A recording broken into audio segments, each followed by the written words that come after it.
Alrighty. Sorry. I should put on the emphasis one. Get in a little closer. Okay. Hey, everybody. Hey. Hello, Stubby Bassist. Also, because it happened while we were setting up for stream. Candybag CJ, thank you so much for the host. Deeply appreciated. Yes, hello there, Stubby Bassist. Hopefully, this Friday is treating you and everybody else well. Let me make sure that we're lit up, because once the sun sets, it's going to be kind of awkward. Hang on, forgot to get my lights, so let me go hit that real quick. But how are the things? How are things going? Hopefully, Friday's been nice and quiet and restful. Turn on these lights real quick, just so we can be sure y'all see my handsome mug.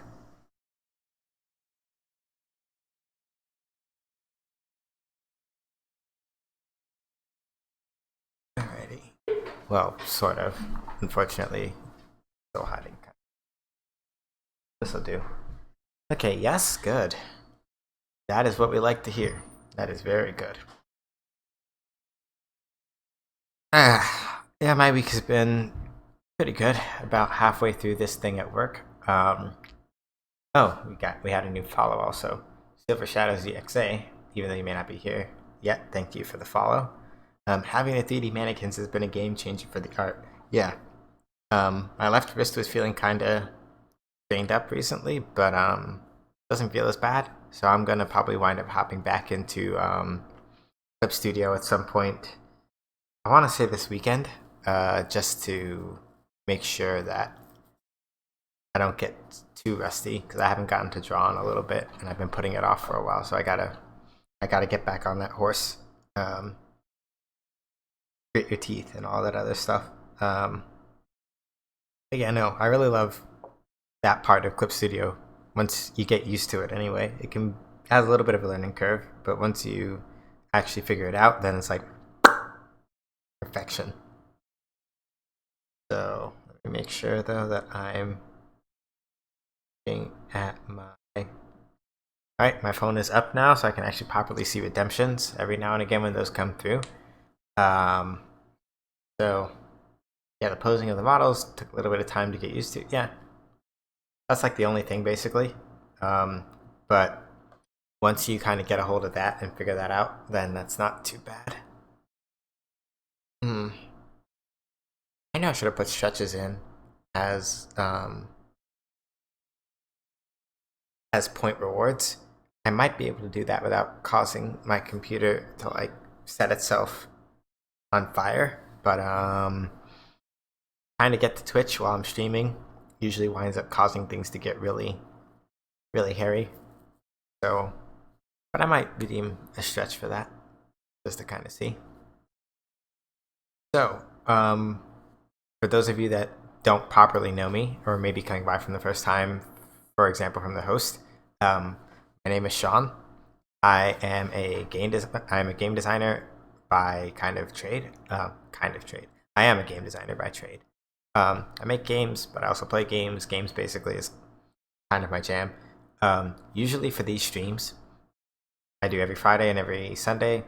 Primarily, what I focus on is little bits of like game design stuff that I'm working on. So like digital game projects that I have, or occasionally I bust out an old prototype or two that I had happened to have lying around and just hadn't really looked at in a while. And then usually we play a game afterward. In my case, I'm sort of for right now going back through a lot of the games that I played when I was a kid that kind of served as my biggest sort of design inspirations and motivations. And so right now, after I show off the little bit of new stuff that I have for the current project I'm working on, we are going to go and hit up Star Ocean till the end of time. We just recently got the disc 2, and I'm still kind of sort of clowning the game with immense flair and skill by virtue of the fact that I got a hold of this thing that is super game breaking, and am teasing it by a lot because yeah, gonna be real with y'all. Under no circumstances do I want to actually play Star Ocean and give it a fair shake. that's no bueno. Not the thing I want to do.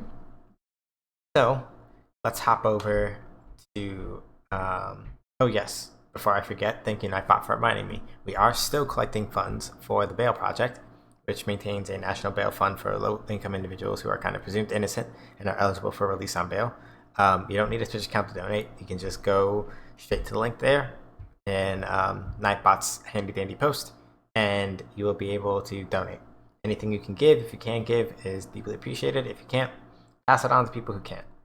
We are right now at around $360 of our $500 goal. Once we hit the 500, I'm going to be picking up a new charity to stream for, and we'll just kind of have those running. The plan is to do like 2 or 3 a year, or just to kind of be doing them consistently at least. I'm not looking to like break big ones all the time every time, but my primary goal is that I want to make sure that I am, aside from like the creation of my art, contributing back to both the world and the community around me. So collecting donations is basically my commitment to that. So let me just set us up though with our proper window. So first things first, for the game design portion of what's going on, let me make sure that we have, okay, there we are.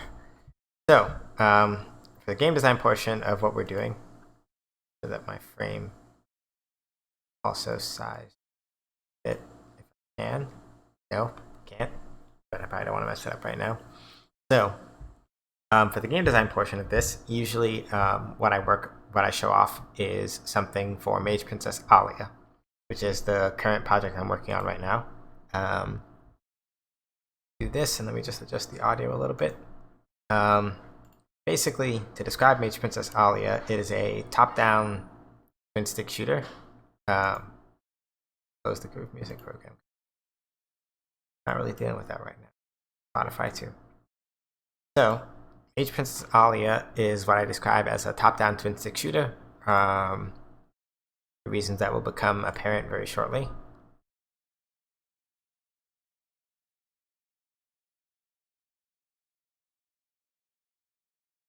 But the basic idea behind the game in and of itself is that you play as a princess named Alia, who was exiled from her home country about 10 years ago. Her father was not a very good king, and so one of her distant cousins was like, this guy has to go. And so he did. So after kind of a big civil war, the old king is out, the new king was in, but as it turns out, the new king is just kind of up to his own selfish stuff, but just has a better public face about it. And so Alia returns after this long decade to be like, you know what? I'm the princess. This is my joint. This is not your joint. So I'm going to kick you out, whether you like it or not. And so that's what the game is primarily about. You can use a controller, but you can also use keyboard, mouse. And the reason why it's a twin stick shooter is because with the controller in, you use the left analog stick to move and the right analog stick to aim. That arrow is supposed to be slower. But yeah, one of the things I wanted to show off today is the fact that our friend Archer over here now actually has, so it's temporary, a right for shooting. So one of the things that I've been working on with the artists that I collaborate with for this is just beginning to get in a couple more roughs so that it's a little easier for players to sort of begin reading the intentions of the enemies and how they behave. Primarily, the focus is sort of to make sure that we get down all the ones for the enemies that we featured in level 1. And so those of you that were here last week will remember that this magic soldier that I'm fighting right now also had a rough in for their firing animation, or for her firing animation rather, I believe. So the main thing is that with enemy projectiles, if I press the left bumper, I have the ability to create a shield. It will drain all the mana that I use for firing my shots. But when it does so, even though it drains it, I do get some mana back when I hit stuff, and it reduces the cooldown of the shield. So with good timing, and if you get a big enough crowd, you can deflect a bunch of shots at the same time and basically get back a good chunk of the mana that you spent to fire it to do the reflection in the first place. There are also pickups that you can use for increasing your regeneration speed for your mana, like this one, as well as regular health pickups. So the only other thing I really wanted to show off today, so we have the sprite for Isma, our first boss here. She's kind of the captain of the fort that this level is kind of being built up to be. And so her particular thing is that she uses force magic. Sorry, pulse magic. And when it hits you, it can push things that it hits as well as you. So something new that she has now is spellcasting pose. She did not have this last week. So when I talk about like readability, one of the major things that's kind of important to me for this game especially is being able to have, ooh, that kind of hurt, some degree of readability about when a character is about to do something. And so one of the things that's been, and it's just been because, you know, the current environment kind of being what it is, it's been kind of difficult to, my artists are doing, of course, all the work that they can, but you know, people have other things to kind of contend with, and so we're kind of going from there. Yeah, and these aren't even like the full versions of them yet. These are mostly just like the keyframes for the actual attack animations, just so that we can begin to kind of see and get a grasp of when they're acting and how. So we're getting in a lot of the stills first, just so that we can begin to sort of pin down a lot of like the communicative stuff to make sure that players are understanding what's going on. And then as the stills fill out, then we start moving toward like full-on animations. It's mostly just for like understandability's sake that we want to make sure that people sort of get what's going on.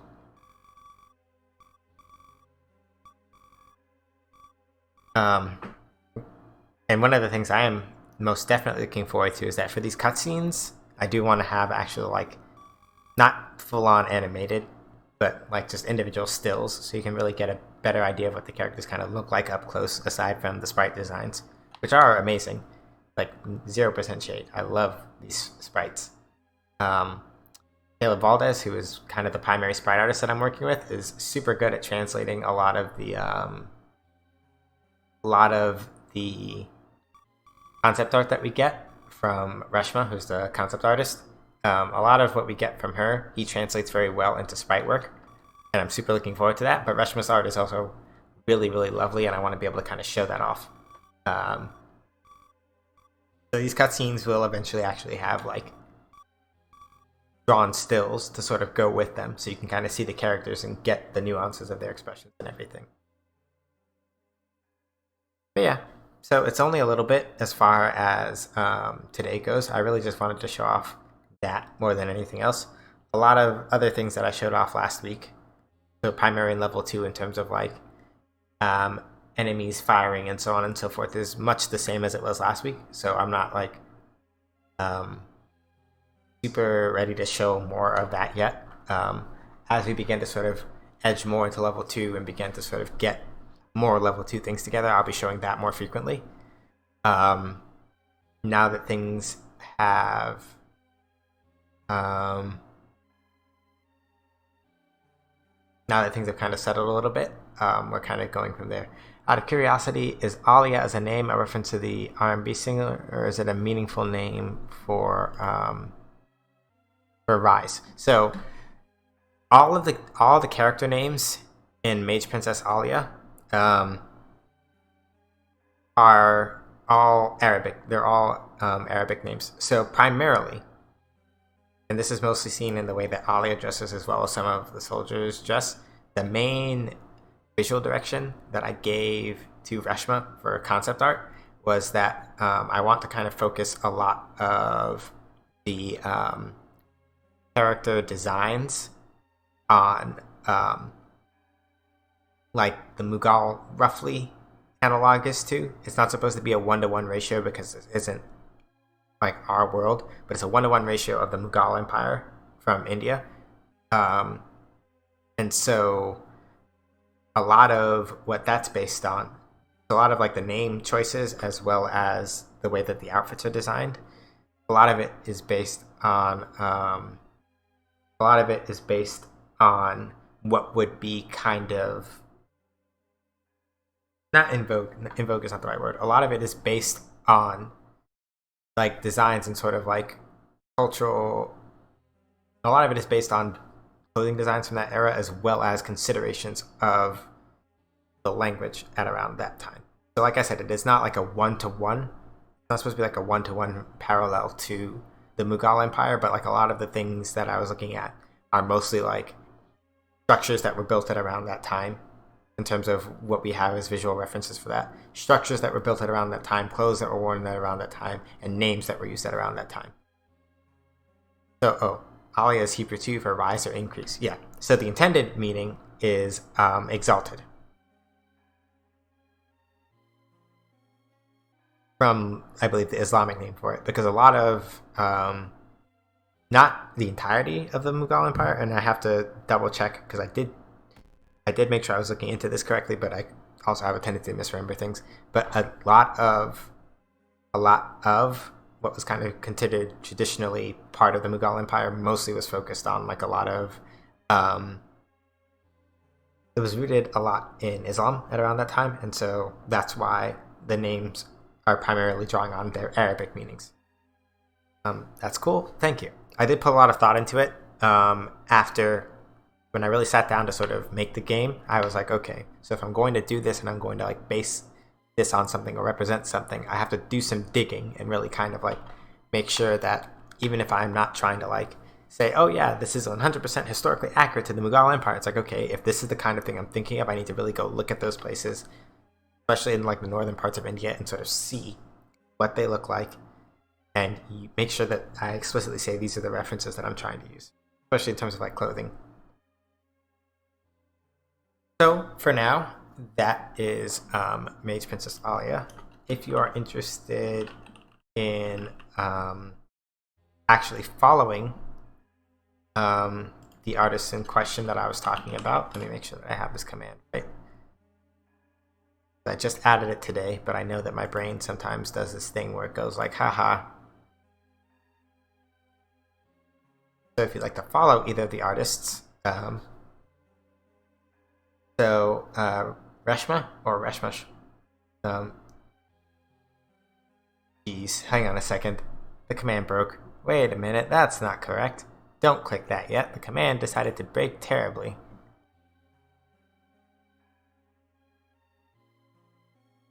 Alright, try that again. Oh, Nightbot, you silly goose. Alright, try that again.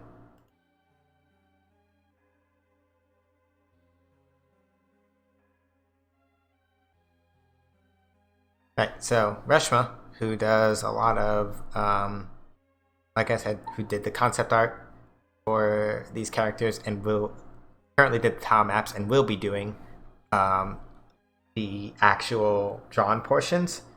You can follow her at twitter.com/Reshma's Z Art.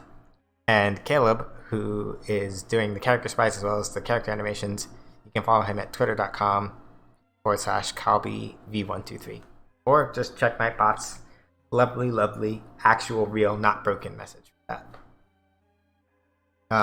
Even though I'm going to be switching over to Star Ocean now, if you have any questions about Mage Princess Aliyah, feel free to ask, or if you are so inclined, redeem some of your gauge points on an AMA if you feel so moved. So now we're going to kind of switch over to the next part of the stream. So let me just make sure that this, then close this, save this over there. now let's just make sure we got Star Ocean up. Oh.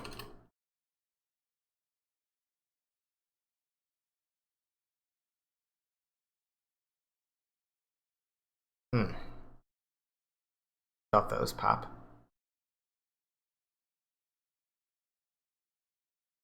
Up and then that down a little bit. Okay, so I don't get to do talking over the cool opening animation anymore. So I'm gonna just put on this nice club music, lounge music, I guess, and kind of talk a little turkey about Star Ocean. So, like I said earlier, Star Ocean till the end of time, I'm playing primarily because it's one of those. This game was something I really enjoyed as a kid, and I want to kind of come back and look at it. Well, not kid, teenager. As a teenager, and I want to kind of like come back and sort of reanalyze it as an adult and sort of look at how I feel about it, what I liked about it, what I dislike about it, you know, kind of reassess it with fresh eyes. Now, it's been a while since I played it. Very recently, we just made it to disc 2 of this game. Let me see if I can remember which one of these is... Right, this one. So, last time on Star Ocean 3, our main character had just tragically lost his father. Oh, hold on a second. I forgot to switch categories. Just remembered, right in time. Switch categories.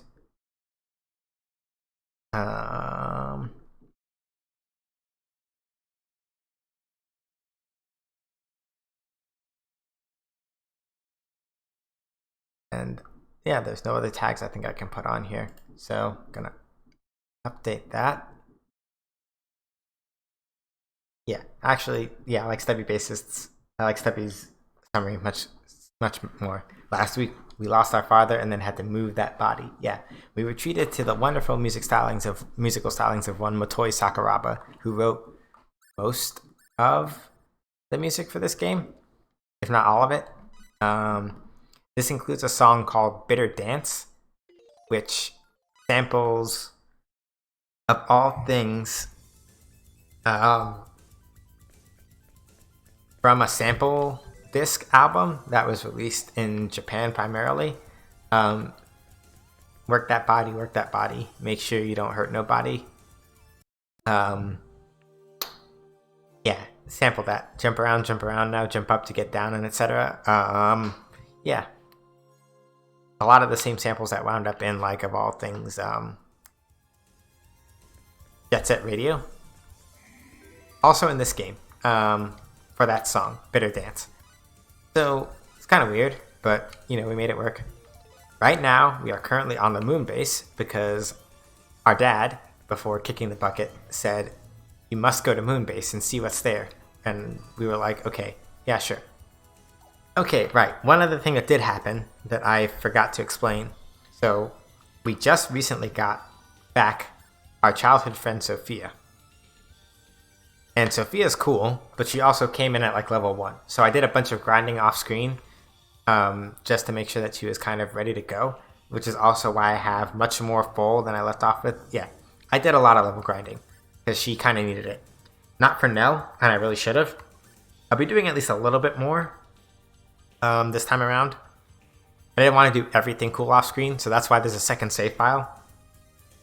Tell Cliff I said nice HP. Yeah. So the reason why Cliff has so much HP right now is because, according to this guide that I was looking at, I was looking at a guide for something else, but then this is what happened. According to this guide I was looking at, apparently attack and defense in this menu for skill setup, apparently this doesn't, the attack and defense here don't actually affect your stats. Apparently, they only really affect the behavior of the AI.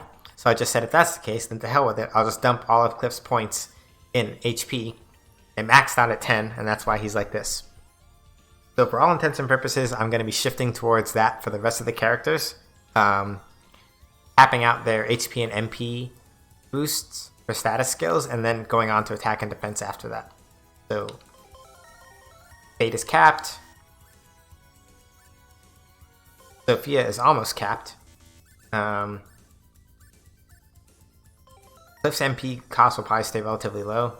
And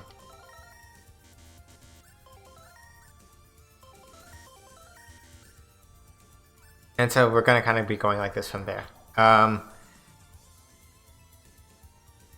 I really have to now go back and rest because I grossly underestimated by how much that would actually increase all of that. So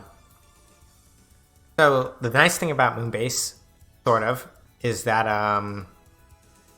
it is a relatively okay place to grind in. Yep, indeed. Hoisted by my own... Indeed. Hoisted nice and high, too. Hoisted by my own petard is what was said in the... was said in chat. Also true. So...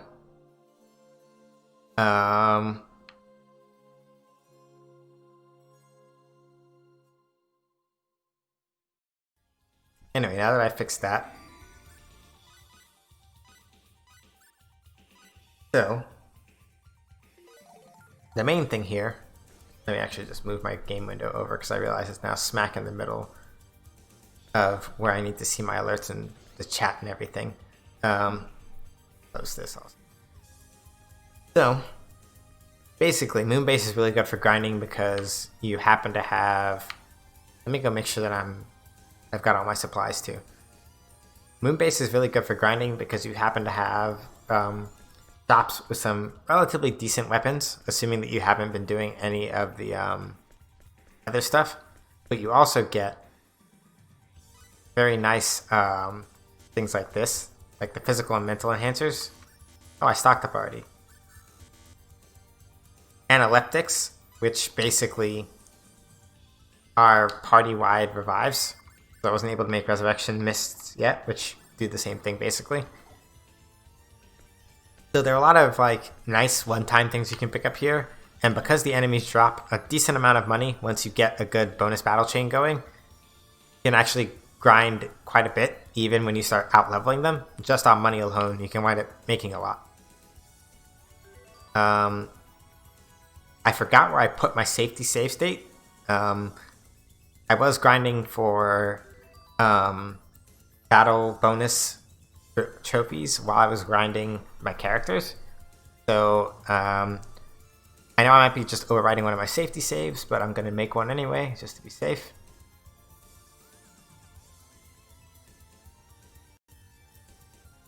Never hurts. I might get into a regular battle or two just so that y'all can see how much sillier I've gotten, and then... So it used to be that when I first came...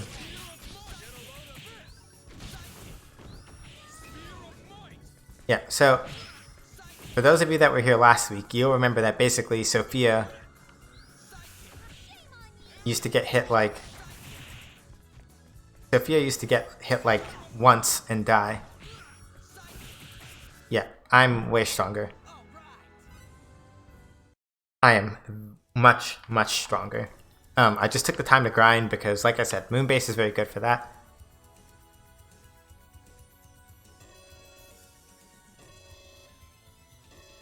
Yeah, Moonbase is basically a hyperbolic time chamber. Intruders detected within facility. You don't think they're talking about us, do you? I don't think so. Oh, right. So something very important. So, something that has happened very recently in Star Ocean while I've been playing it is that currently the universe is under attack by this mysterious being called the Creator. They are saying, listen, y'all, you're going to be purged. You've learned forbidden science. Y'all going to die.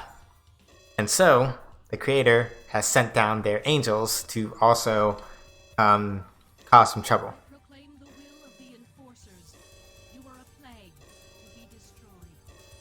Is that one of the executioners? Yep, sickness must be purged. But as Nell points out, indeed, this is no god. Why are you doing this? The enforcers shall purify this defiled galaxy. The proclaimers shall purge the defilement. Prepare to die, irregularities. So, yes, as is proper for JRPGs, the plot is now officially kill and dethrone God.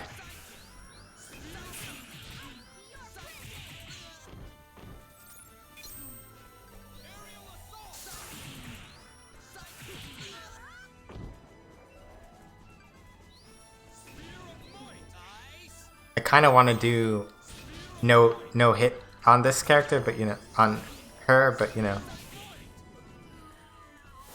So the reason why I got no battle trophies is because I did a little bit of playing ahead on a second save file, just so that I wouldn't be caught by surprise by anything. I normally don't do that, Proclaim the will but of the enforcers. I also remember that fight being a lot harder the first time I did it, and so I was like, listen, I'm taking no chances. Death and denial. So when I actually did it legitimately the first time off stream, I basically like clapped them in under a minute and got the battle trophy for it. Oh, hush, Pepita. What are you doing here? So for those of you who may have missed, like the first Star Ocean stream doesn't exist because I forgot to save the VOD. So basically, in our first Star Ocean stream, we met this young lady named Pepita Rossetti. She's with a circus troupe and does dancing and all this other good stuff. I don't believe it.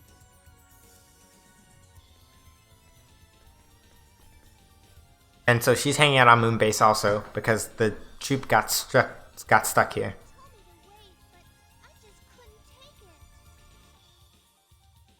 Hey Vallejo, the resident JRPG child. Yeah, yeah. Hey Vallejo. I didn't listen to anyone, not even the circus master. I had to come.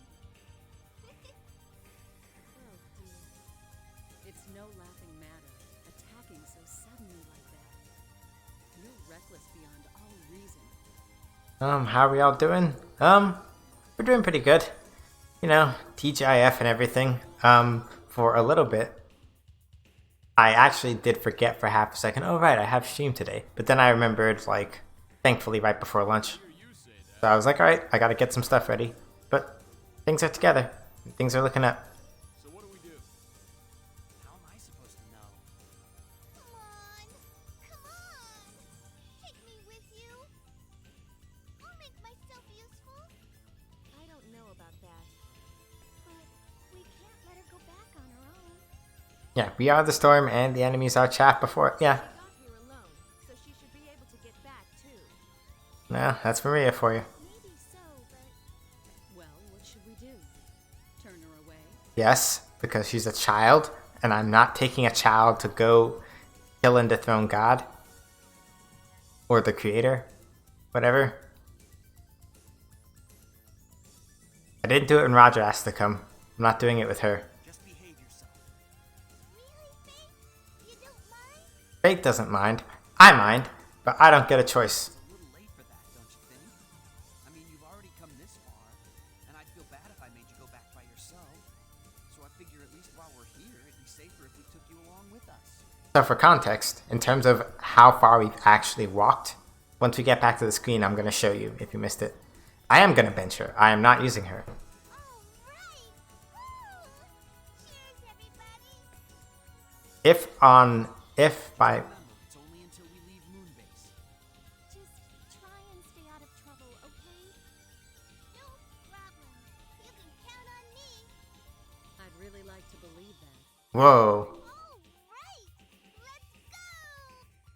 But yeah, no, she's totally benched. By the way, in terms of it's too dangerous to send her back on her own, I can literally go back this way, over back toward this other path that you see over here and around a little bit, and I'm back at the spot where I left her. So they're just like, it's too dangerous for her to come. But she's like right, it's right there. What are you talking about? But Star Ocean, whatever. Star Ocean does what Star Ocean wants. Not gonna challenge that. Nell is telling, yeah, pretty much. Nell is like, yeah, no, let's not. Okay, I did get this treasure chest already. So, since I did do at least a little bit of force searching, I more or less know where everything is in terms of what we want to get.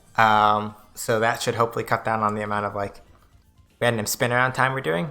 Moonbase is not actually super big, and there are definitely far more threatening enemies than the Proclaimer around that we just beat up. Than the Proclaimer around that we just beat up, but we're probably not going to see that much of them, in theory. Also, if you look carefully, you may notice that there's some segments of Moonbase that are really, really messed up. Fate's dad, Dr. Line God, he basically turned Fate and one of our other party members into, I guess, magical weapons of destruction is probably the most accurate way to put it.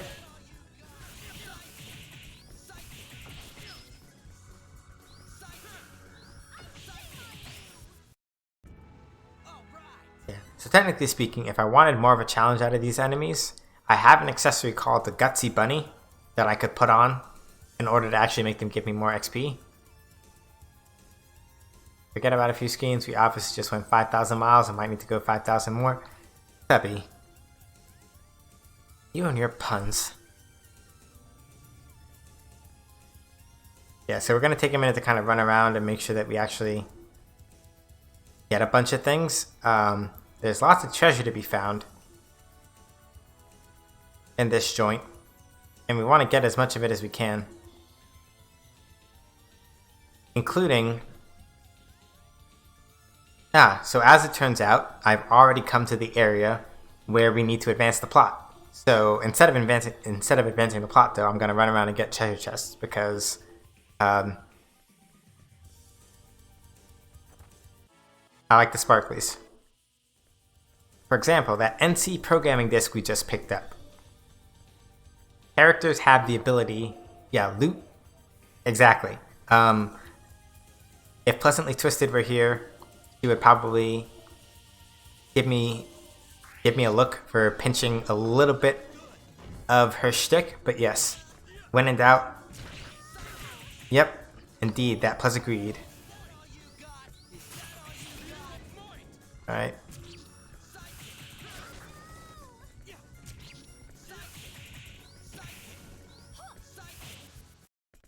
So yeah, I decided to kind of take the expedient route and just give Fate his sidekick attack in both of his slots for his attack skills. Yeah, she'd be like, exactly, yes. She'd be like, you're out here stealing all my shit, and I just shrug and go, well, don't we basically joke that we're like more or less the same person in brain anyway most of the time these days? And then she'd just say I'm trolling, and then I'd cry. You know, as one does. But yes, we are gonna go get a whole bunch of loot. Maybe just for laughs, I might put on the Gutsy Bunny just once. But I don't know how big the stat boost is on the Gutsy Bunny. And getting...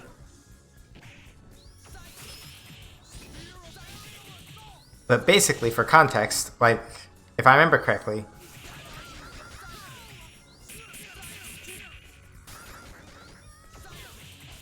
So I did try actually putting on the Gutsy Bunny. Yeah, I am pretty strong. There are some people who watched me do a little bit of that ahead play in Pleasantly Twisted server, and even though I am plenty strong, I put on the Gutsy Bunny, and with roughly this team, and we nearly had a wipe. So I am pretty strong, but with the Gutsy Bunny on, yeah, but Gutsy Bunny is really more for like enemies that you severely outclass. I only just got strong enough to mostly make these enemies look like a joke, so it is not really a good idea. I tried it once just because I wanted to see if it would work.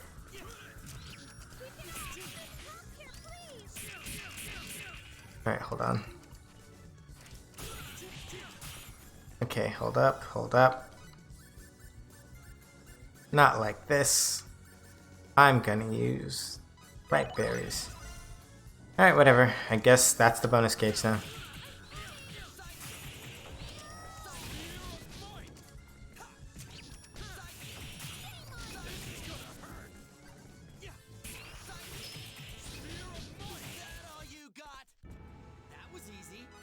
Yeah. Normally I don't like using only sidekick, but a lot of Fate's other skills are really finicky and not super great to use. We didn't have a single break last Sunday. We did not. I was being exceptionally careful about that.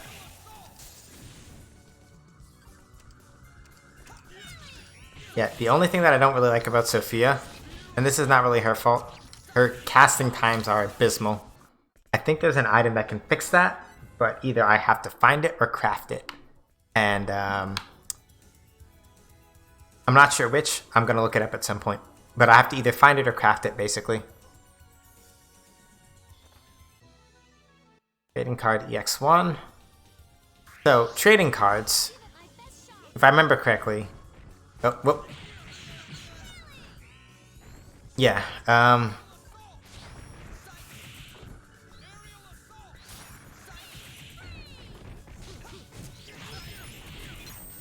yeah, we don't like these guys.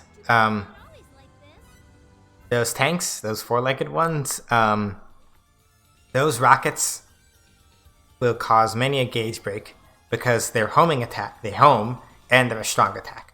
So for those of you that don't know, the reason why I so preciously protect that gauge on the right side of the screen when I'm in a fight is that is the bonus battle gauge. Its presence, quite literally, gives me bonuses to certain things like, oh hey, now you get extra money for winning fights or extra experience, as long as it's not broken.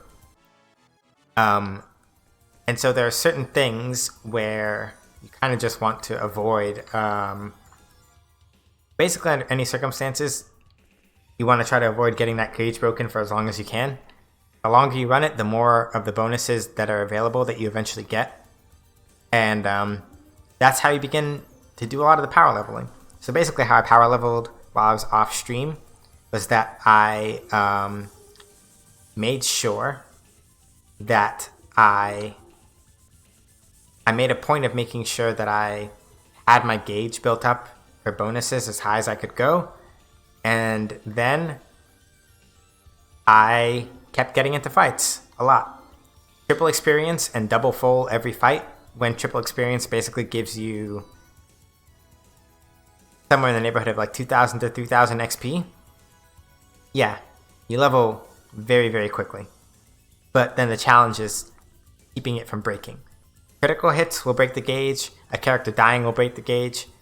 And yes, critical hits don't even have to be strong attacks, they can just be an attack that looks like any other one. Oh, it's a crit? Congratulations, you got a gauge break.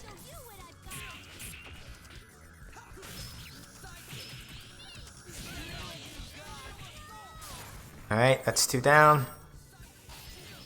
Case in point. I got hit with a crit, and the gauge broke. Alright. My friend Stubby Basis, do you know what to do? Yes.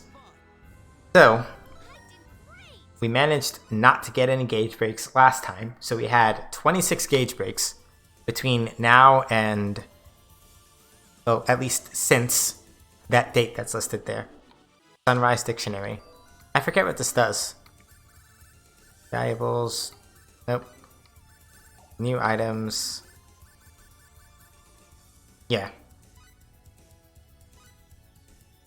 I think we use this to recruit somebody. So yeah, for context, those 27 gauge breaks don't count the period before I had Nightbot and before I forgot to set up the gauge break count. So it's probably at least, if we averaged at least 1 or 2 a stream once I actually got it running, it's probably, the gauge break count is probably closer to like 30 or 40, maybe. I'm like grossly estimating that.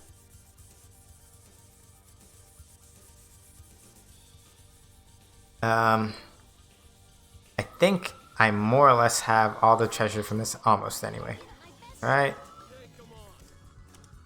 The stream before you set it up, I had like 11. Yeah. In that one stream. Yeah. So definitely closer to like 40 or 50. If I had to guess. So somewhere between 40 and 50, right? In terms of how many have actually happened. Synthesis materials. Ooh.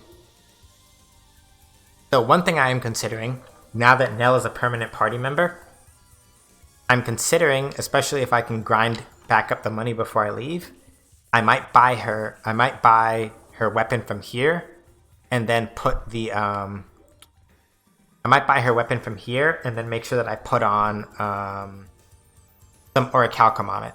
And then what that will do is make even Nell hilariously more busted up until we reach like the end game, and possibly very much even through the end game.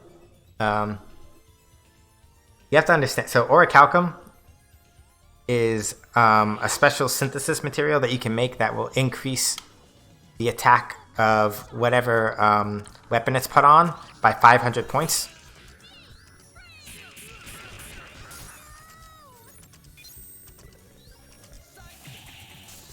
Long story short, it's basically a game breaker for the majority of the game.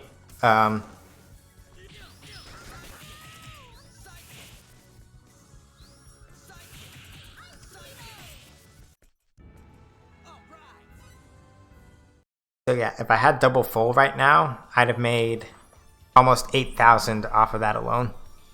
2-3 fights, that adds up.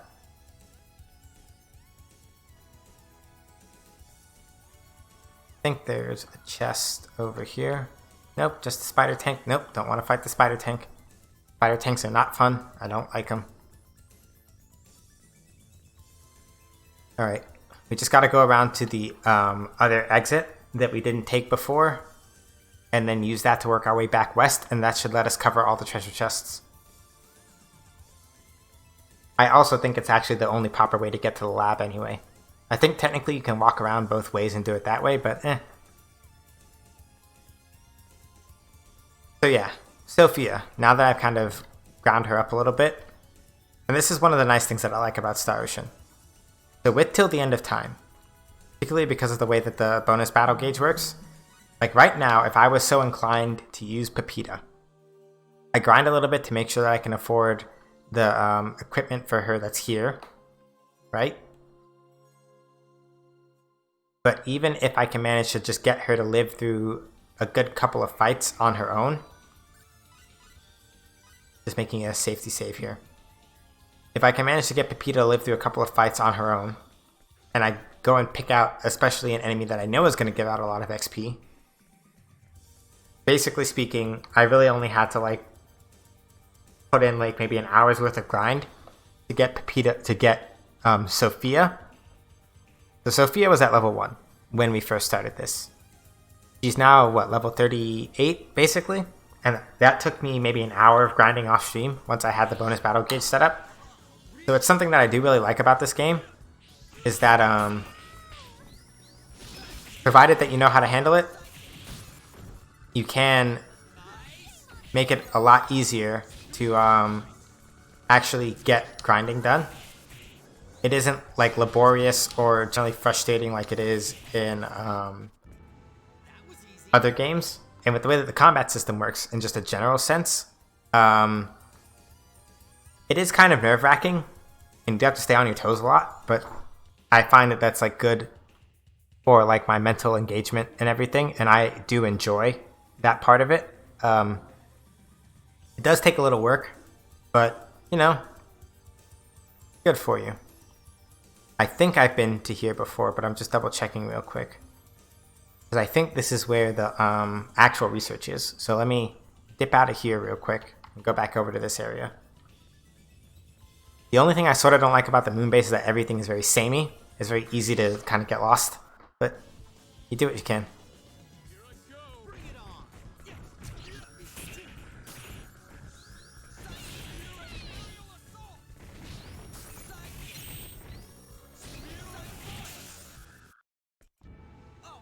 Yeah, so basically, whenever you run into spider tanks, your main objective is you run up on them, you clap them really, really hard, and then that's it.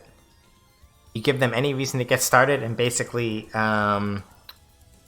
you're not already dead, but if you have a bonus gauge streak going, you're probably going to lose it. Also, if you're wondering, why does this highly advanced base look like somebody came and basically put their foot through it? If you recall, those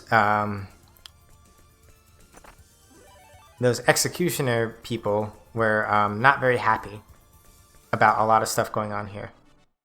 And so they were like, you know what? Let's just ruin all of this shit.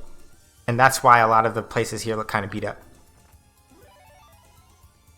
There's one more thing I'm missing.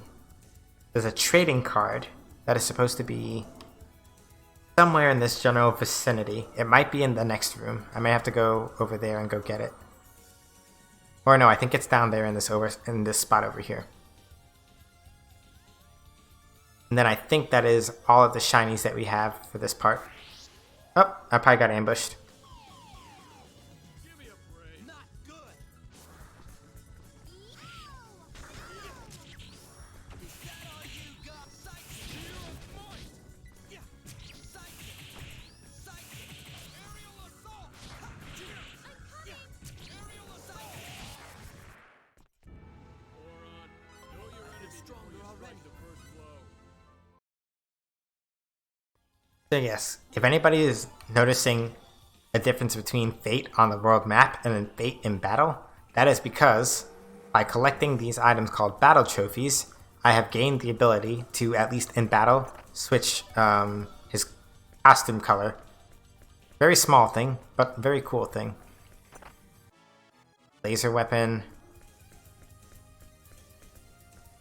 Basically, you can give a laser weapon to anybody and it will work. Yeah, those battle trophies I'm talking about are also the only way to unlock the harder difficulty levels. So you don't have to get all of them. Hold on. Yes! Sometimes the alternate costumes aren't really a reference to anything. Fate has an alternate costume that is a reference to a previous playable character, but sometimes they're not really references to anything. Oh no.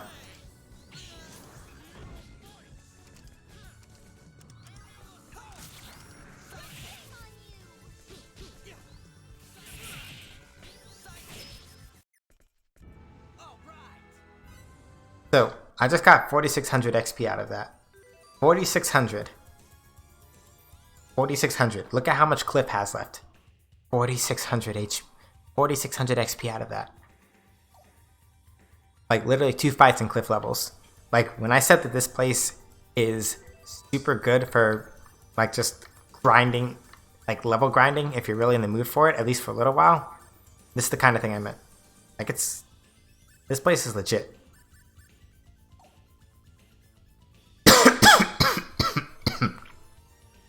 I was talking a lot, excuse me.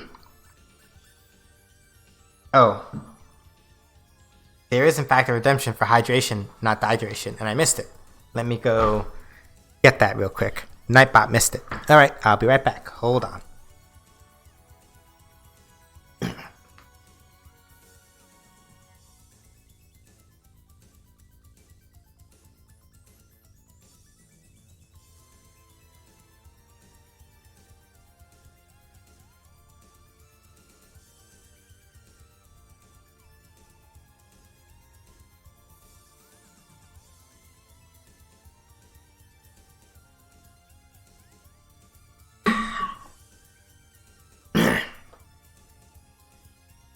Thank you, Stubby, for redeeming hydration, not dehydration. I forgot.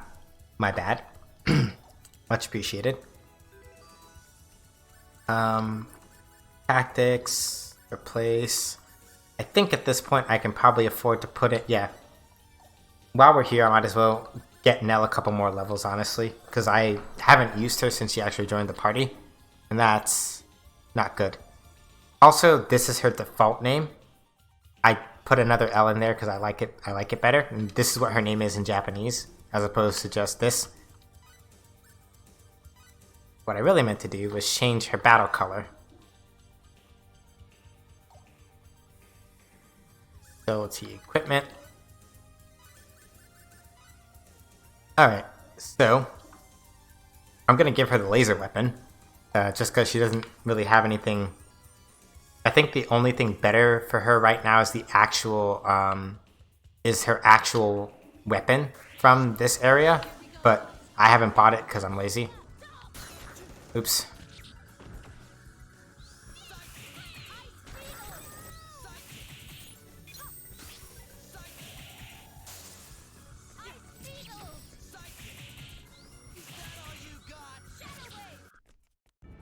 Death awaits the overconfident.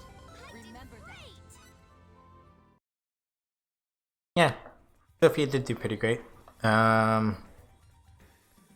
There's one other thing over here, it looks like. Did I miss something? I think so. Alright. I'm down here. Let me double check. Or have I been in here? I have not. Perfect berries. I think this is where the other trading card is. 24,000 full. These are both very good things. As everybody knows, I do love me some money. I do indeed love me some money.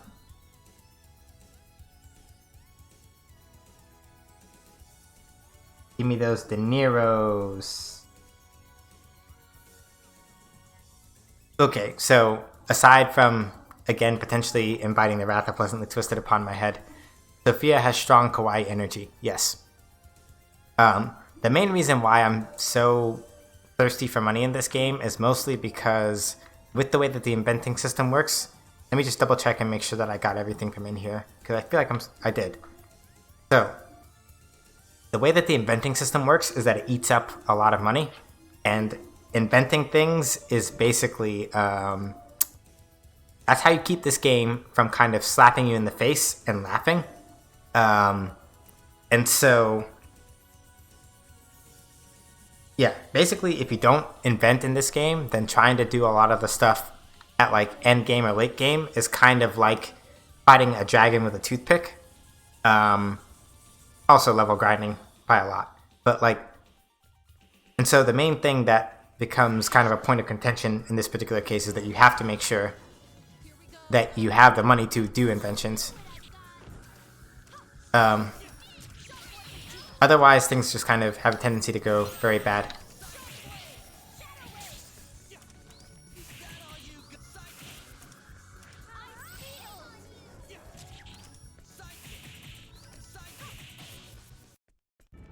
That was easy.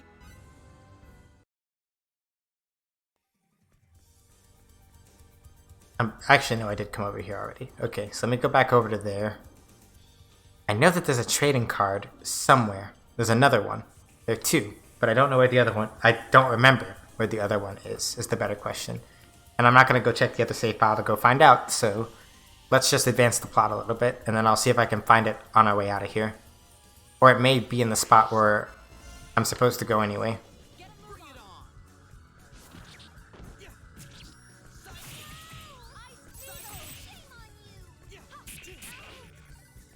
No.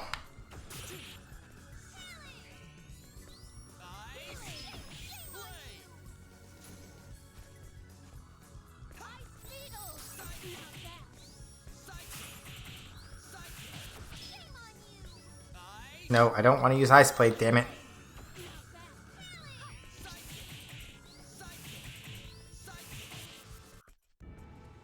was easy. Things are looking up.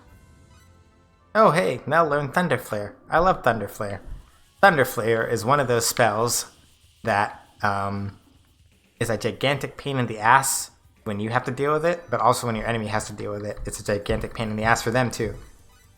Basically, it's just a big Thunderdome fear thing that locks you in place for a while multiple aftershocks kind of just mess you up. And it's annoying, but it's more annoying to be hit by than it is to use. Thunder Flare is the good shit, as it's called. Let me just double check something.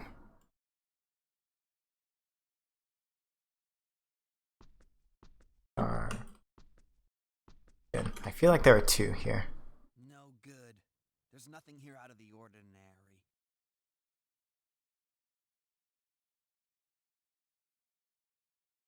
Go north. Okay, so I have to go back to where I fought the Proclaimer. Computer, we'd like to browse the database for information on weapons using symbological genetics.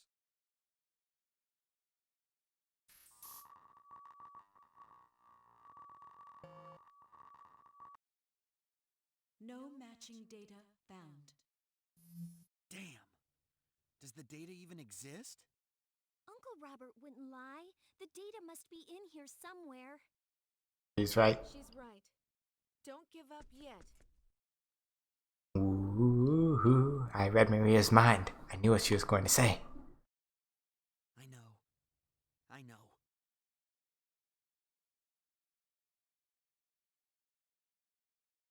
Computer, scan my genetic profile and search the database for any matching data. Scanning. Searching.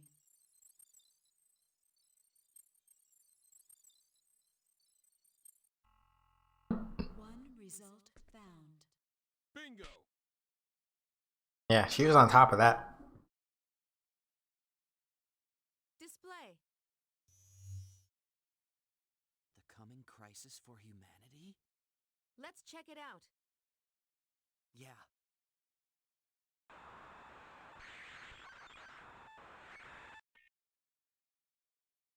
My dad and Uncle Robert? They're pretty young, but I think you're right. Mom.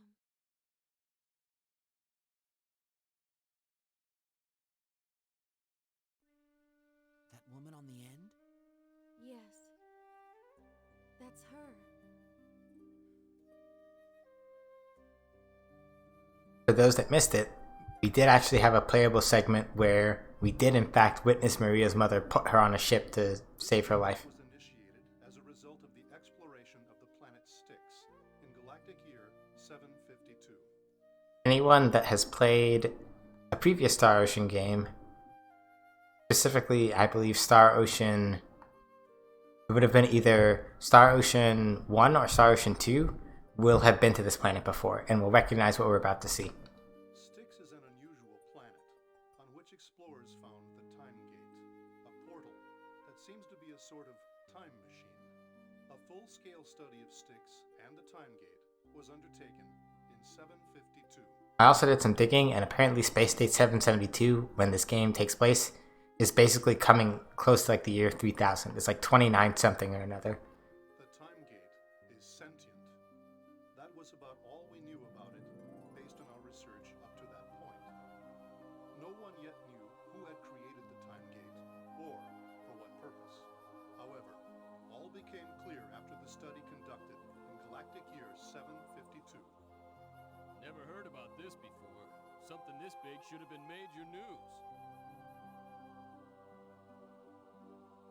After an investigation extending over several weeks, we have discovered that the Time Gate responds to symbological data, and it was recently discovered that when certain special symbological data are sent into the Time Gate, it is possible to obtain recorded data from the Time Gate itself.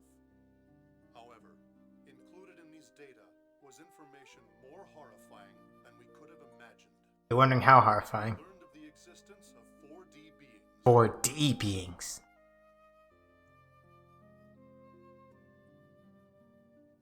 4D. A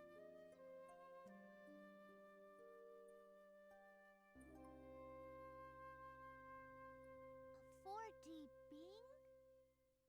Four-dimensional entities, possessing technology far more advanced than our own, including the ability to travel through time. Furthermore, as we continued our research, we found out that these beings may actually have created our universe. Yeah. The fourth dimension is time, so I guess the game's subtitle does make sense. Yeah. Created? So yeah, apparently these 4D beings may or may not be Gods, plural. Sounds like a fairy tale to me. Shh, quiet. The symbological technology that we use today originated with these beings. The time gate on the planet Styx was also created by using their advanced symbological technology. We had thought that the time gate was a portal for traveling through time, but it appears we were wrong. The time gate is in fact a door to 4D space. Time travel was a phenomenon that occurred as a result of the protective measures taken to prevent us from detecting the existence of 4D space. The 4D universe allows free movement through time, and the time gate tapped into that potential. This was a most exciting discovery. Not only were we able to unravel the mystery of the time gate, we were also able to confirm the existence of a new species. But then, something completely unexpected happened. The time gate spoke a warning. Resign thyself. Doctor, the time gate. What in the world? Science in the eternal sphere has advanced too far. This cannot be left unchecked. Eternal sphere? The eternal sphere is the universe as known to your kind. Time gate. Tell us what you mean. Our science has advanced too far? Symbological genetics is the science of the Creator, as is the symbology on which it is based. It is a forbidden art. Pardon me? Your kind has foolishly trespassed into a forbidden domain. There is a danger that this forbidden technology will be turned against the Creator. Thus, the time is near when he shall unleash the wrath of his enforcers upon you all. We were terrified by the time gate's warning. What? The Creator was going to destroy his creations. It appeared that the Armageddon prophesied by numerous religions was going to come true. Uh-oh. We asked whether we could escape annihilation by abandoning symbological genetics, but the time gate's reply completely crushed all our hopes. It is too late. Even should you abandon your work, another will come to take it up again. Such is the way of your kind. You are contaminated beyond salvation. Your annihilation is inevitable. This is not a warning. This is a sentence. Resign thyselves. Resign thyselves. Resign thyselves. Yeah, that hit deep as a kid. Returned to Moonbase, stunned. This entity, beyond our understanding, had proclaimed our doom. At first, we considered reporting this to the top levels of the Federation government. But it was too outrageous. We knew that no one would believe us.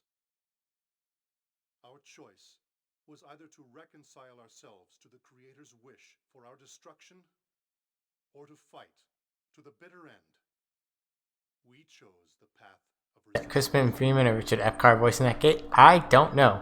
I could maybe look it up without causing my computer to completely go buck wild, but We would not don't trust that. accept the death sentence. Someone else might have to look it up. We are to die. We'll die fighting. Be that as it may, our enemy was the creator of our universe. So yeah, we are literally going to kill and dethrone God. I was joking about it earlier, but How could we face an enemy they seem intent on with that. absolute power? See what I mean in a minute. To fight, we needed a tremendous power of our own. We decided to use symbological genetics in an attempt to create a weapon, a human with powers that could defeat the Creator. This was our project. 2 children were selected to be the subjects of our experiment. I am sure there is no way we could ever apologize enough to these children. No way we could ever earn their forgiveness. People may label us as monsters. Nevertheless, we feel that this research, and this research alone, has a chance of saving us all. These children are our hope. That would be us. The computations we ran on the data obtained from the time gate indicate Jim that the Freeman creator's power has a is credit in Star Ocean 3. Richard F. Carr has one in Star Ocean 2. We gave one child the power to destroy, the destruction gene.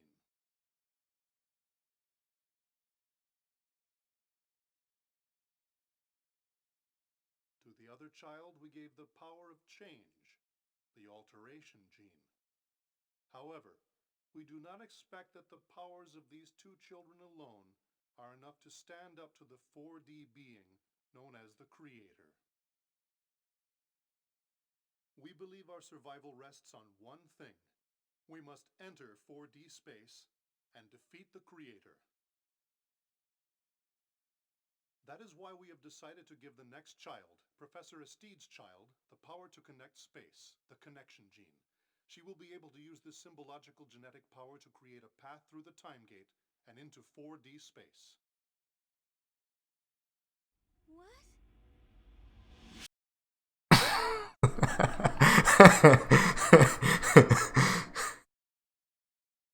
If she had a slightly better expression here, I'd screen cap this right now and start using it for a reaction image.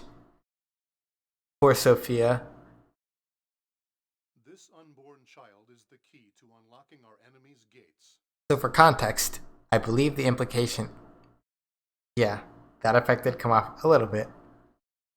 But yeah, basically, so effectively, Fate and Maria. So Fate has the destruction gene, Maria has the alteration gene. But I think they were at least infants when that happened. They experimented on Sophia in utero. They were dead serious about this. Sophia, you too? No, it can't be. I do want to point out though that pound for pound, Sophia is probably, in terms of raw int scores as well as spell variety, the most the party member that has the most skill Children's powers will not flower with symbology. Her casts are the slowest, but she has a obnoxiously high intelligence power and probably learns the broadest variety of spells. However, when these three children come together, their different special symbological genes will resonate, and it should be possible for them to utilize their powers. Power, wisdom, and courage, like the Triforce, I guess. On this, they must learn control by applying their powers in combat. I am planning to talk to the children directly when the time comes. But if something should happen to me, please, whoever is watching this video, let them know. I apologize for asking this of you, but there is a great deal at stake.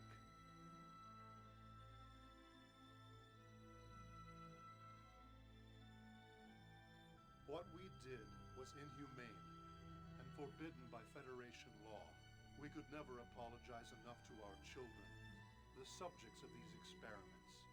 Did we do the right thing? This is a question I find myself unable to answer. I'm sure we'll find out when the final day of judgment arrives. You won't, though, unfortunately. If the children choose annihilation, not to use their powers, then so be it. These powers belong to the children, and it is up to them to decide how to use them.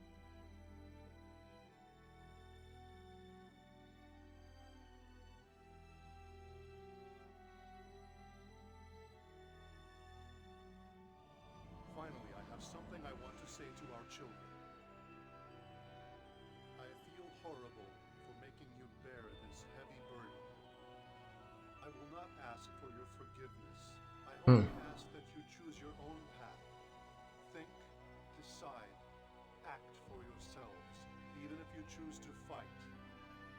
Even if you choose to accept annihilation. That is all we, your self-indulgent parents, desire from you. Ah, We love you.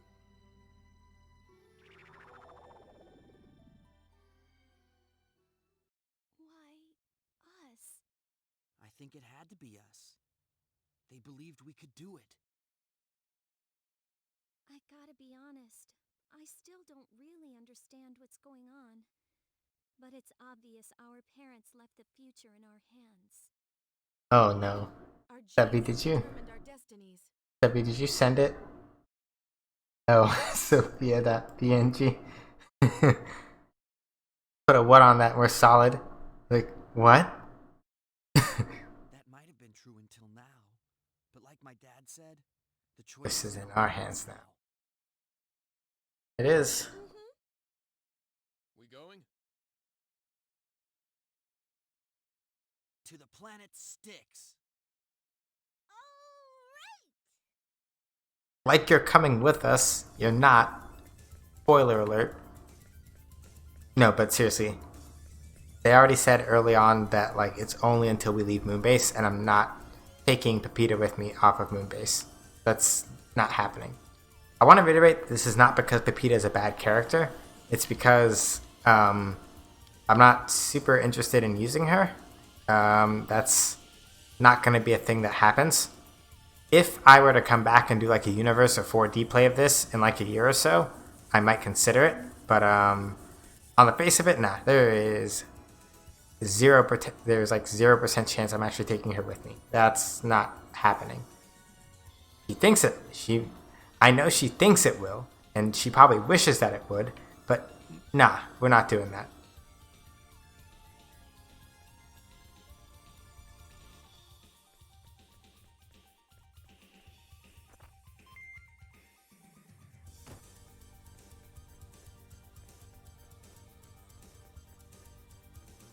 Okay, so we're just going to try to find this one trading card, and then we're going to make our way back toward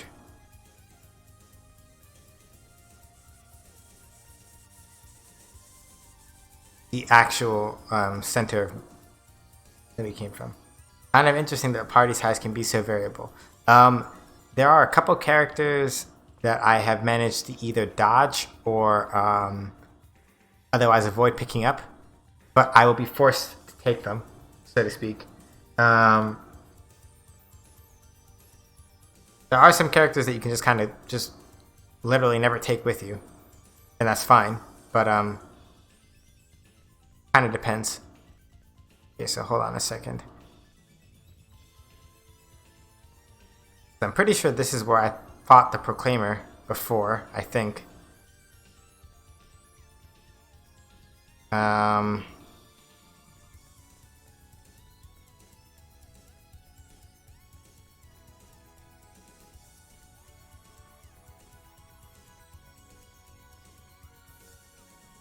So I think there's another exit that most people fight it at, and then the guide isn't accounting for that.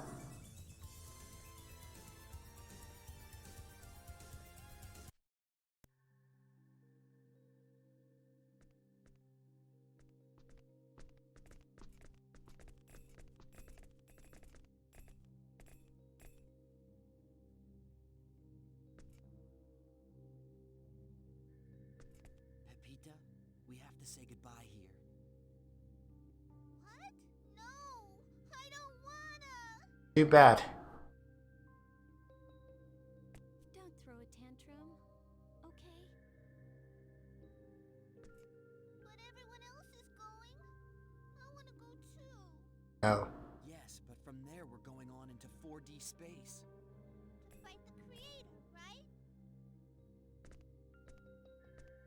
Yeah, because if we don't, everything will end. Yeah, the party composition can definitely be variable, though. I don't want everything to end. Everyone's fighting but me. Don't leave me all alone here. But it's dangerous. We don't even know what kind of place it is. Yeah, well, but everyone's still going anyway. That's right. Go back to your parents. This is serious. Where we're going is no place for children. Maria yet again with the words of wisdom. A little harsh. But it's true. A child that doesn't know what she's getting into will only slow us down.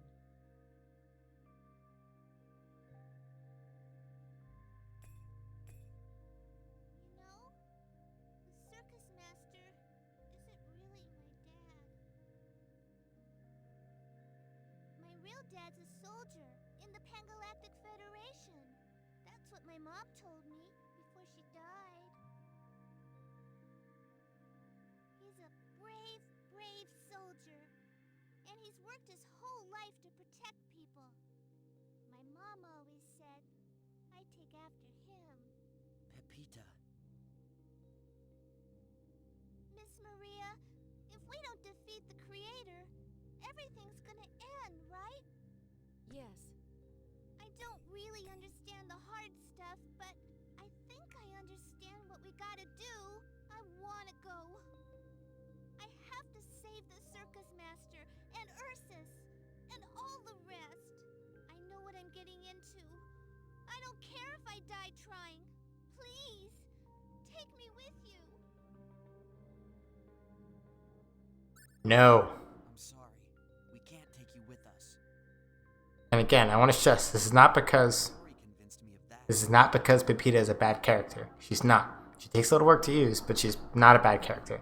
But I am not taking a child to go kill and dethrone God. Do you really think the circus master and the others would want you to go? He's right. Leave the rest of this to us. Yeah, we'll smack that creator good. No problem. No, but nothing. I know what kind of place 4D space is. I can't take you there. It's too dangerous. There is only one thing that this locks me out of, but again, if we can avoid a JRPG trope, we do it. You're damn right. Everyone's worried about you.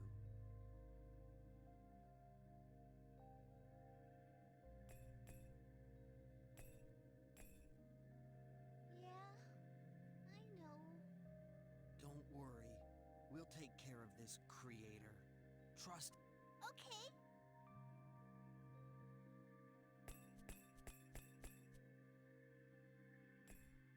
But if you get in a tight spot, call me, okay? I'll come running to help you. Sure. No. Again, Pepita, not a bad character. Just she has people that are literally just going to worry themselves. Yes, we are avoiding having a child kill God before they hit puberty. Exactly. Like, I'm not about that life. Like, that's not the way Team Gurren rolls. Like, we don't play that here. Oh, there's where it is, I think. As cool as it would be to be able to say, yeah, I killed and dethroned God before I hit puberty, is like, I think Pepita's like 8. I don't know. The point is that she is too young for us to be doing that. So she gets to chill right there. Or right here. Whichever. Words are hard. That's what I wanted. Okay, I think now we've got everything that we need. More or less. I might grind a level it.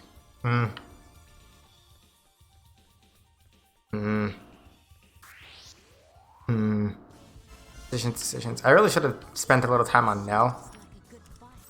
I kind of regret that a little bit, but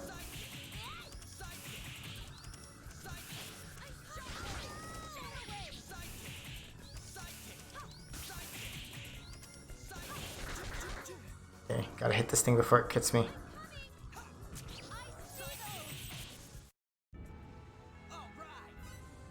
Yeah, so yeah, Sophia, for all that she has her kind of quirks and foibles of use, Sophia knows or will learn. Yeah, Nell really, yeah.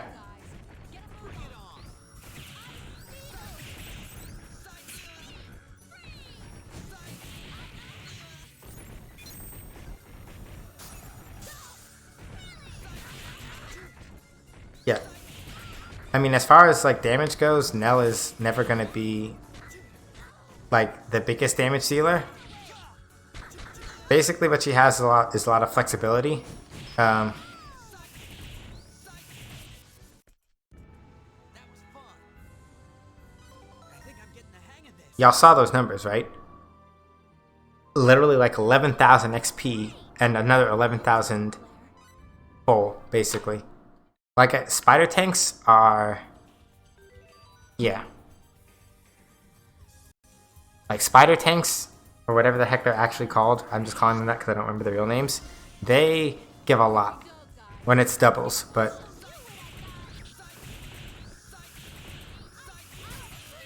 That was fun. Looks like I'm improving. I did it, Claire. Yeah, like... And here's the other thing now. I can go down here. Nothing here to really get, but go back up, and then there are 2 more there. So if I really wanted to, I could just kind of rinse and repeat like this. So if I really wanted to, I could, between saves coming and all this other stuff, I could just keep doing this.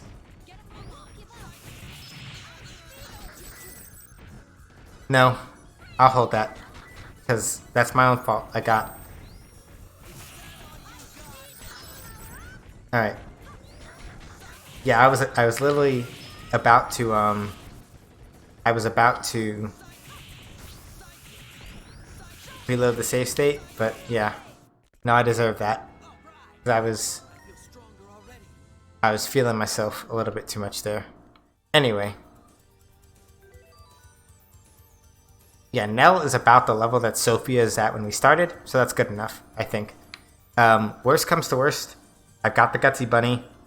I should have more than enough money to last me for most of the rest of the disc at this point. So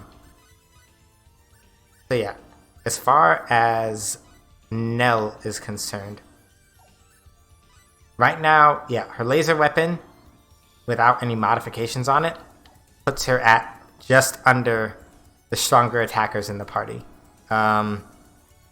Actually, thinking about it, I may want to save the Orichalcum for somebody else. Like I said, it's not that I dislike Nell, but thinking. I'll think about it. The laser weapon is pretty versatile anyway. Let me go slip in and look at these ceramic daggers and junk.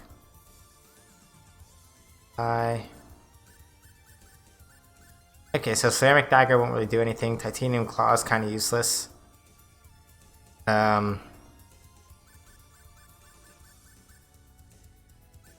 Ceramic sword, ceramic gauntlet. I'm gonna get 1 more of these for reasons.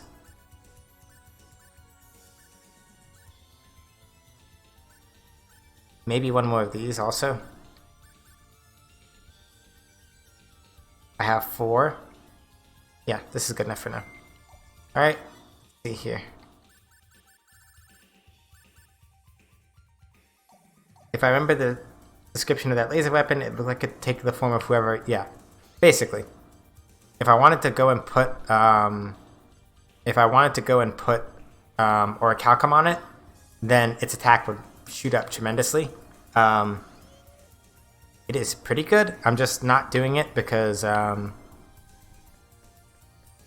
I have my reasons. So, let's rest. Yeah, but I think that's everything we want from the moon base for right now. So, excuse me.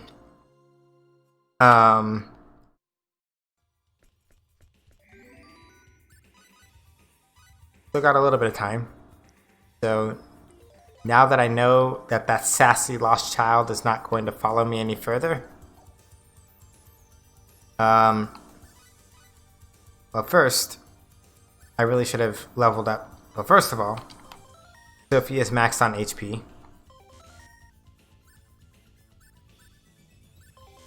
With a couple more, Fate will be maxed on MP. And then we should probably be good to go.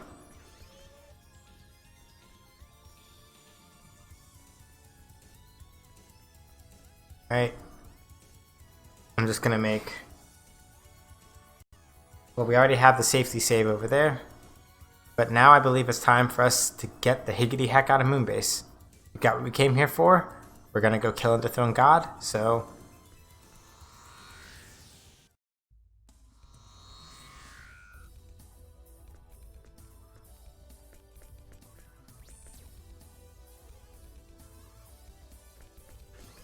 Yep.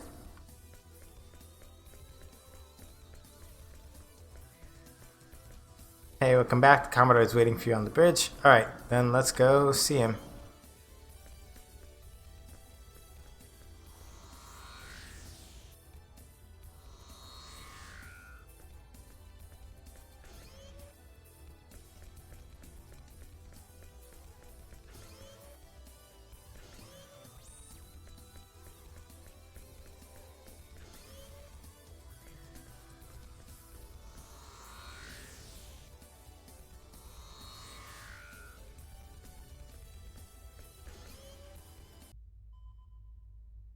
We're back, Commodore. Okay. What took so long? Any interference from the executioners? Yes, but we made it. Indeed. Glad to have you back safely. I know it's also hard to see, but Commodore Whitcomb has a very interesting earring on. Did you find out anything? We did. There was a secret file concealed in my father's database. Is that so? My name and genetic profile were the keywords. I see. That explains why we could not find anything. What was in the file? The identity of these mysterious creatures that are attacking the galaxy and the Earth. Go on. They're the emissaries of the Creator. So you're saying it is the Creator? Nonsense. I don't blame you for being skeptical, but that's what my father believed. I suppose, after seeing what they look like, and their capabilities, I would believe that too. What they look like?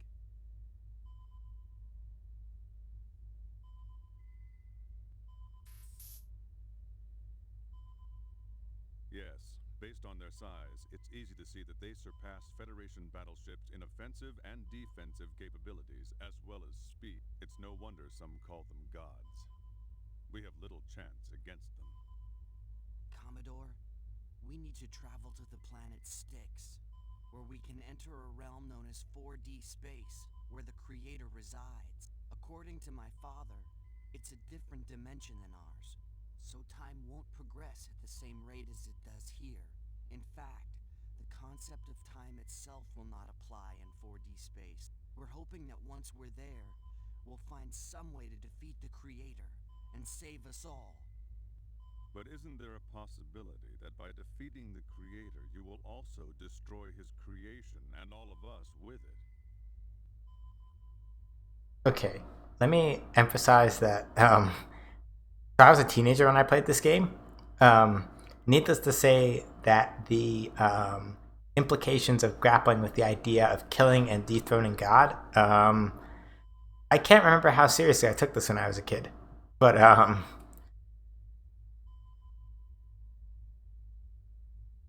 I mean, I know as far as like anime games and JRPGs go, it's kind of par for the course, but it's also one of those things where it's like, killing God? What? I don't think that'll be a problem. In fact, I believe defeating the Creator will free us from his hand and enable us to live in absolute freedom. And Quark, which is the organization that Maria leads, is all about that. The Pan-Galactic Federation, who are the ones who's like the... Okay, the Pan-Galactic Federation is basically the military, right? And so Quark is like an anti-military peacekeeping force, more or less, and they're like, listen, fuck the police, basically. So it kind of stands to reason that she would say this. That's right. And my father gave us the power to do just that. I see. Then we'll set course for the planet Styx. I fear the trip won't be easy. Are things that bad? Yes. The enemy has already reached our final line of defense. It is only a matter of time until they breach it. Oh no! Then they can't afford to lose the Aquaeli, the Federation's most advanced ship. We'll go on the Diplo and...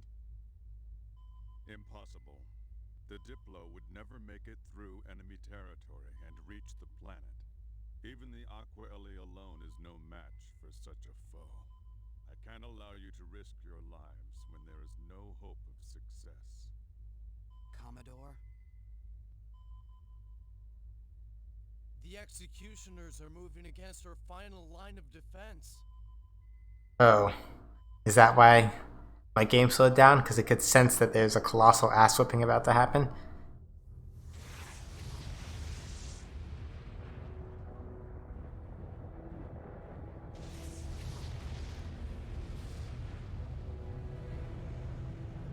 I was joking, but that's also like sincerely real freaky and real intimidating. So my dude sent space dragons. Breached our final line of defense. They are now approaching the Earth at warp speed 12. We are reading a strong energy emission, magnitude 3. Project F's in the chat for the homies. raise planetary defense shields to maximum.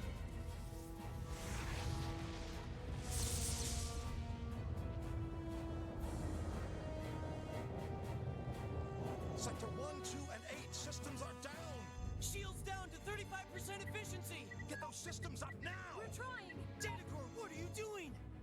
Damn it! Such destruction from a single shot?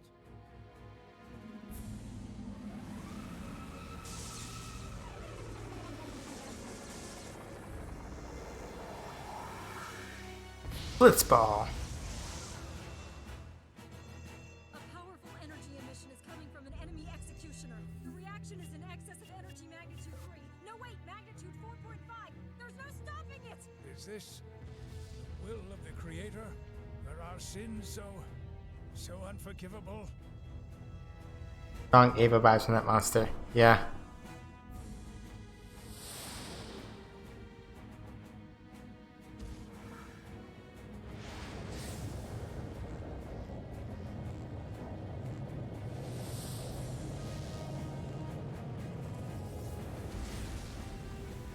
I believe that that was where, well, no. I can't quite see it clearly enough to be sure, but those are a lot of nasty growing domes down there. That's bad.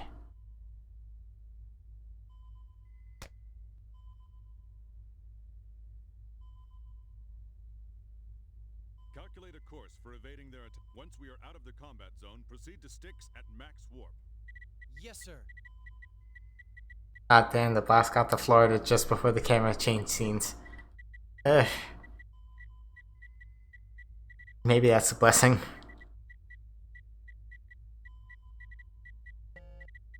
Course calculated. 112,654.774. Good. Get us out of the combat zone. Top speed. Yes, sir.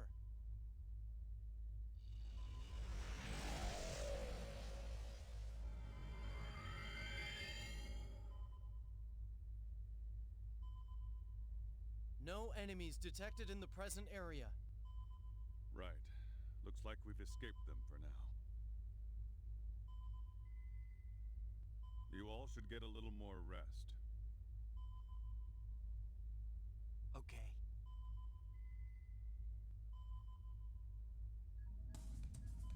Oh. That is. So, Earth is probably completely fucked.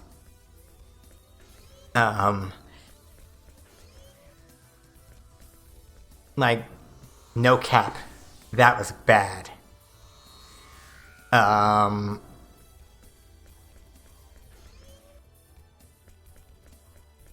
Oop. It's really all I can kind of think of to muster now. That was not good. I feel a lot better now. I think I'm ready to get back to work now. Besides, looking at that girl gives me a whole new kind of headache, if you know what I mean. Huh? I wonder if it's okay to get up already. Just a little longer. Alright. Getting medicaled up. I think my roommate is out, so I might be able to push a little bit farther. I want to see if we can at least make it to Styx before we gotta end stream. That should leave us in a pretty good spot. Maybe if I'm lucky, we might be able to push through to the time gate before we end stream and actually get to see a little bit of 4D space. But we'll see about that.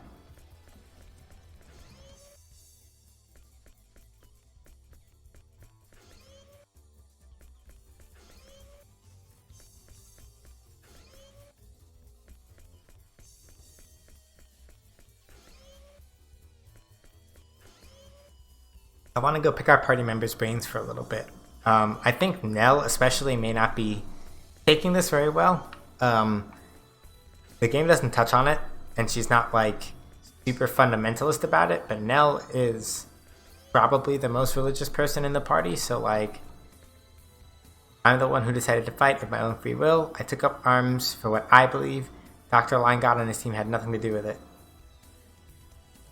Who are these 4D beings anyway? They've left us to our own devices all this time, and now they're saying they created us all of a sudden? I don't buy it. It can't be true. I mean, isn't the kingdom she was from really religious? Yes. Very much so. What do you want to check, Sophia? Well, Fate, this is what I'm talking about. The Planetary Departure Bureau's database. The Planetary Departure Bureau of the Federation? Yes. It might know where my dad and mom went. It might know where Aunt Ryoko is now. I see. Did you find something out? Nothing for sure yet. Aunt Ryoko's name wasn't on the name of rescued missing people I got from yesterday's search. I did find out my parents were trying to get to Aruba based on the shuttle departure records, but that shuttle... Okay, I see what you mean. I don't want to think about it, but I guess I have to be ready for the worst. This doesn't mean there's no hope at all. Here, look at this. Apparently they just rescued some more people from the sectors around Haida, including 2 people who just might be Aunt Ryoko and my dad. What? Is that right? Would I joke about something like this? You're smiling, though. Okay, I'm gonna get a screen cap of this, cause like,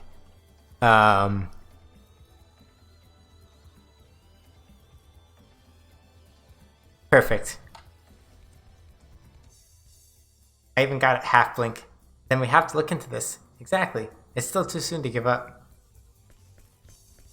So, for context, I'm also doing this completely endings blind, so to speak. There are ways that you can... Here's Nell. How is that 4D space different from the Daemonium? I don't really understand all the different worlds. Yeah, I'd imagine Nell's having a tough time with this. Kind of trying to wrap her head around it in the first place. I'm hoping that we don't wind up giving her a severe existential crisis by the time all this is over, but I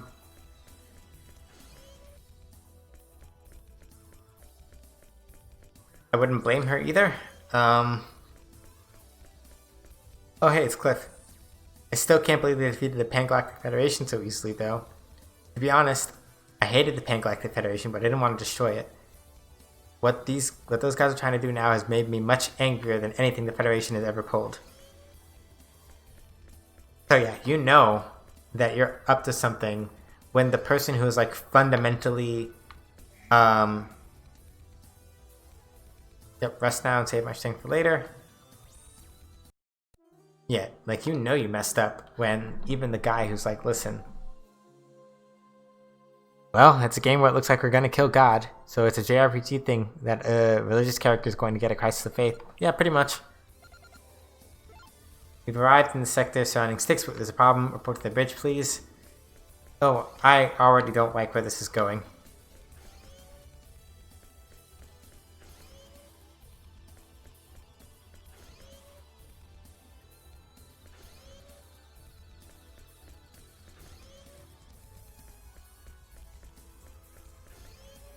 I already really don't like where this is going.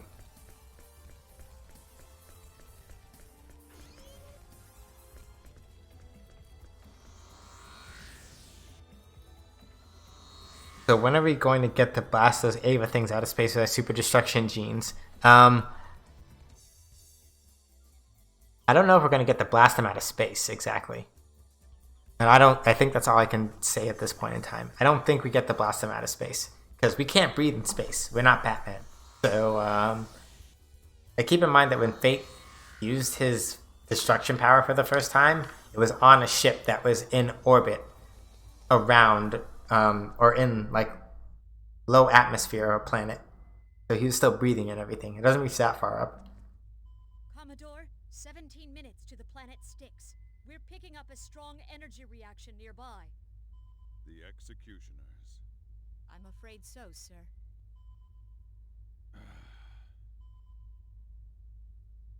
I am sorry, but it seems we will not be able to transport you down to the surface. You want us to give up? Please, I've said nothing of the sort. You'll go to Styx by shuttle before the Aqua Ellie enters orbit. Oh, Commodore, what about you and your crew? That's already been decided. We will use the Aqua Ellie to lure the executioners away from you.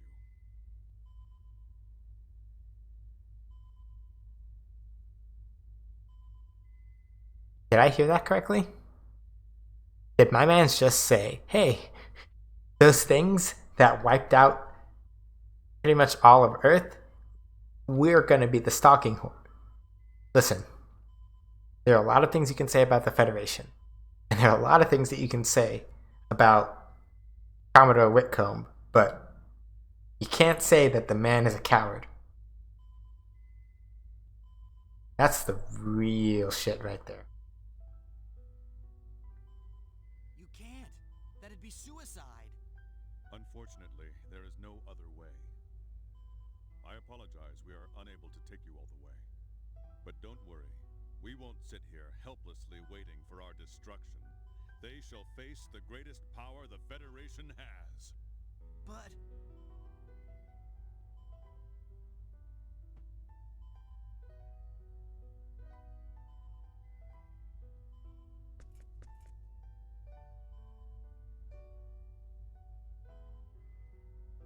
And The old man's right.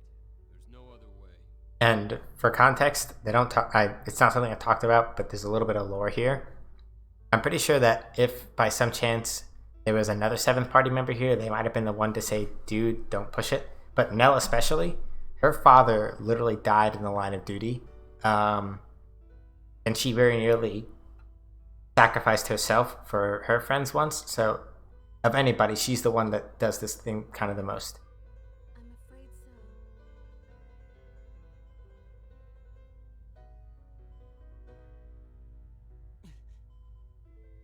Whitcomb is generating some strong Commander Irwin energy. Minus the except for the fact that he is not named after somebody who most people really should not be admiring. I would say that yes, he has a very strong, like, listen, this is the thing, and we're doing it energy, and I respect that.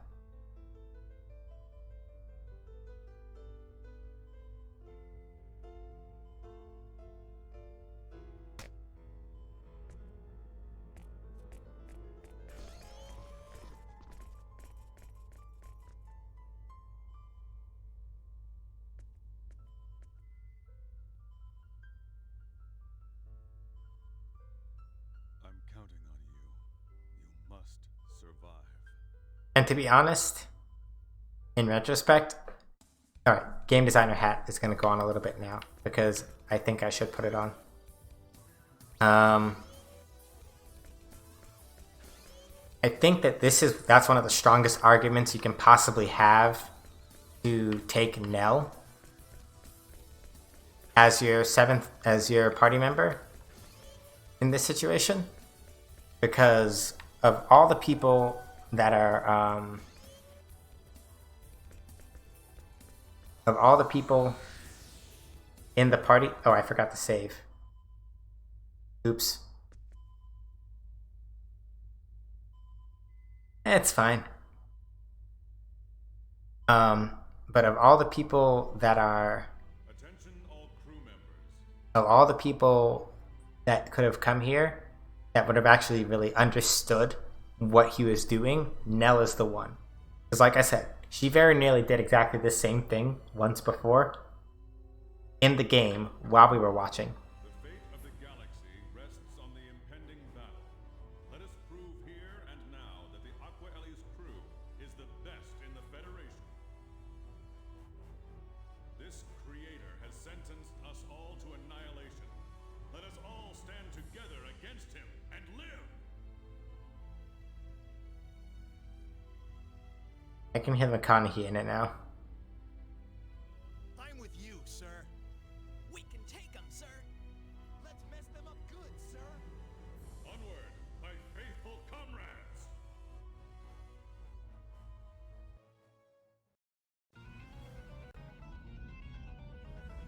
The name of the song that's playing is You Know It Fails. Oh, it's Jameson Price. Right.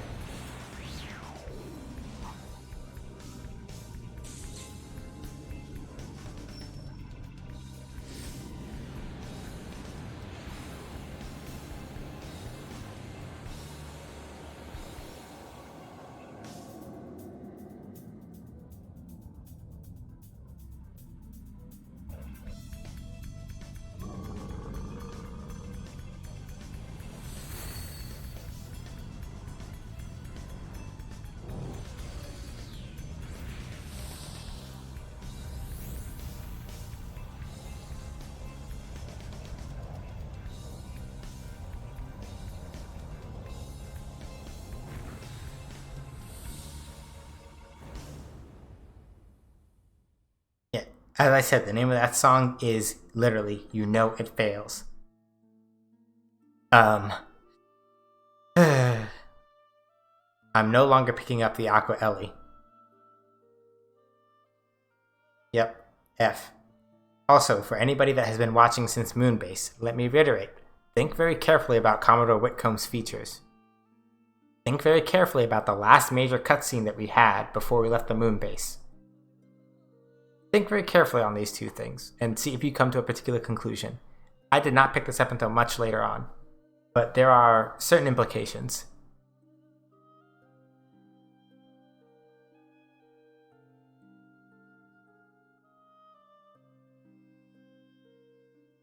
We've got a job to do before we mourn anyone. I'll take us down to a point 1 kilometer away from the time gate. Here we go.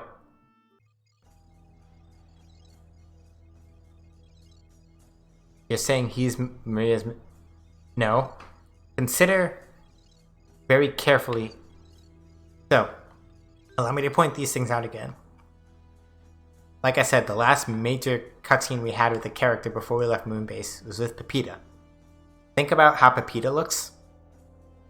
Think especially about one of her ears. Now think about Commodore Whitcomb, and think about one of his ears. Yeah. The game doesn't say it outright, and they're very cagey about it, but it's a very common fan theory. Emphasis. It is a very common fan theory that Commodore Whitcomb is, in fact, Pepita's missing father. Missing, so to speak. I think I might have missed some extra doolies in the captain's room that might have implied some other stuff about it, but...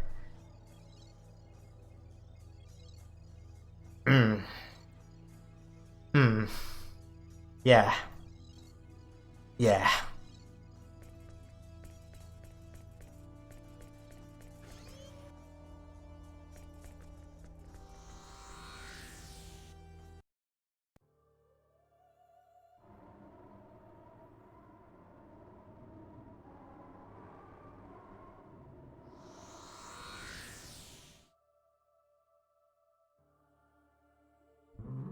Yeah, we don't get to go to space to fight them. But, They're everywhere, as I expected. Everyone ready? Sis, you know it. Let's hurry to the time gate. Yeah! Let's go. Leave it to me. I'm with you. Yeah, in this case, I really might actually just put all of my Orichalcum people in the party, because, this party's gonna get wild. You may also notice that Planet Styx has no completion reward. I am fine with that, because godlings everywhere, and I am really not in the mood to deal with that. So, let's get the Backbreaker crew in here. Fate is also ludicrously overleveled for this portion, but better safe than sorry. On the off chance that I'm going to need to go back to the Aqua Ellie, I'm going to make a third save file.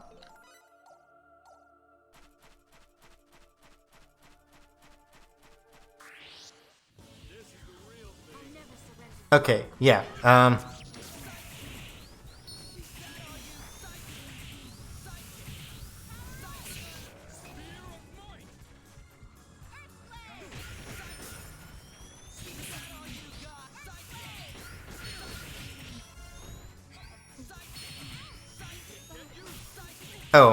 Oh yeah.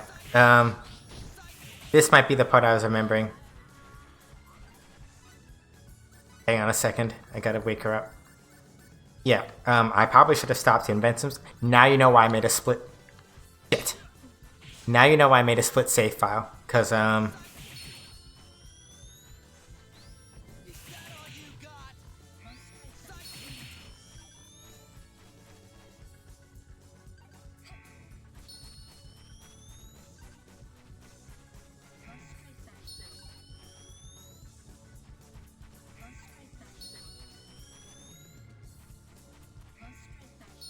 nothing but strong attacks? Really?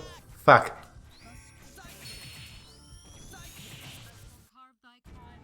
We won. Yeah, yeah. That's why I made a split save file, and I don't regret that now. So as strong as I am, y'all just saw what happened, right? Is that strong attack an instant kill? No, I don't believe it is. It's just that, if you don't stay out of its range, you basically just get your face slapped a lot, and that's why they died. So, yeah, the main objective here is not to fight a lot. You saw it yourself. They will kind of wreck my shit given half a chance. So, okay, there's only one. Here I go. Bring it on!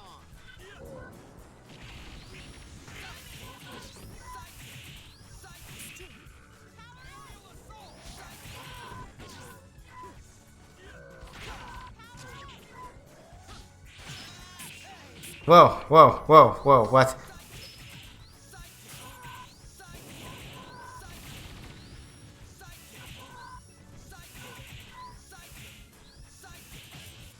Okay.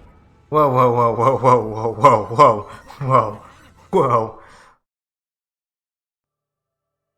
Again, let me reiterate. These are not the people to fuck with. Okay. I was gonna fight at least a little bit going through here, but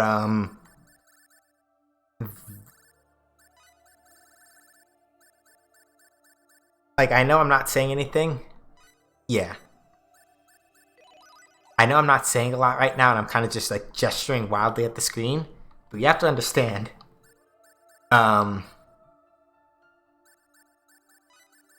Like, I literally just looked all of those nerds in the eye, and they just, like, clapped me.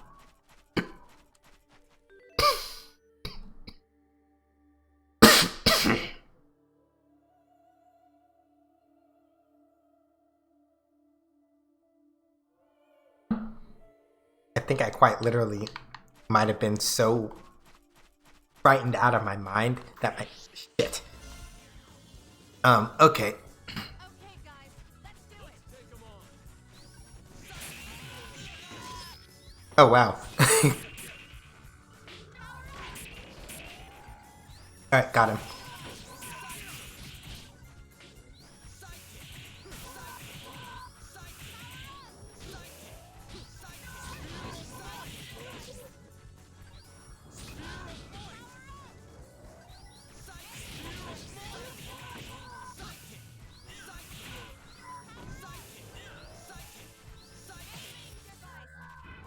That was fun! Okay. Not as bad if you stun one of them first, but, oh, Jesus. That was not fun.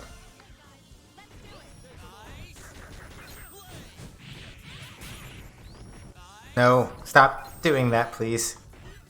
Fate, now is not the time to make your sword do the cool whooshy whoosh ice thing. Not right now. Hold on.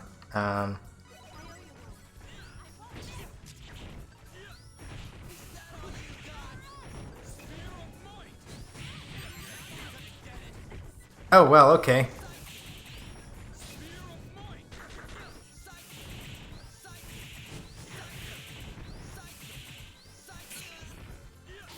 Oh, fuck.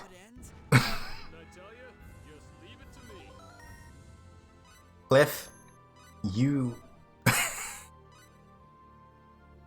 If Cliff had not gotten that hit, we'd have all died just now. Wow, we're almost 30 gauge breaks. Did I do something special if we hit 30? I didn't think about that, but that just occurred to me. We could maybe do something special if we hit 30 gauge breaks. I don't know what yet, but we could. Okay, my priority right now is going to be literally finding the time gate and getting into 4D space. I think we need to stop getting into fights now because, oh, I think we just went in a perfect frickin' circle. Yeah, we went in a circle. Shit. Okay. Okay. I don't want to fight anymore. I don't know if there's any treasure here, and I'm not gonna stop to look because, your boy is not trying to get clapped by these executioners, or these robots. I don't know what the hell robots are doing here, but shit. Okay, so there is something that I do like about the fact that the planet Styx doesn't have a completion reward. At first, it kind of seems like, oh, they're just trying to shortchange you. But I feel like it really, design-wise, even if this wasn't intentional, it really emphasizes this idea that, like, listen, this is not a place to kind of go running around, gallivanting around in. You need to figure out which way to go and figure out which way to go fast. And don't spend time, like, messing around. Kind of like that, even though it stresses me out a lot.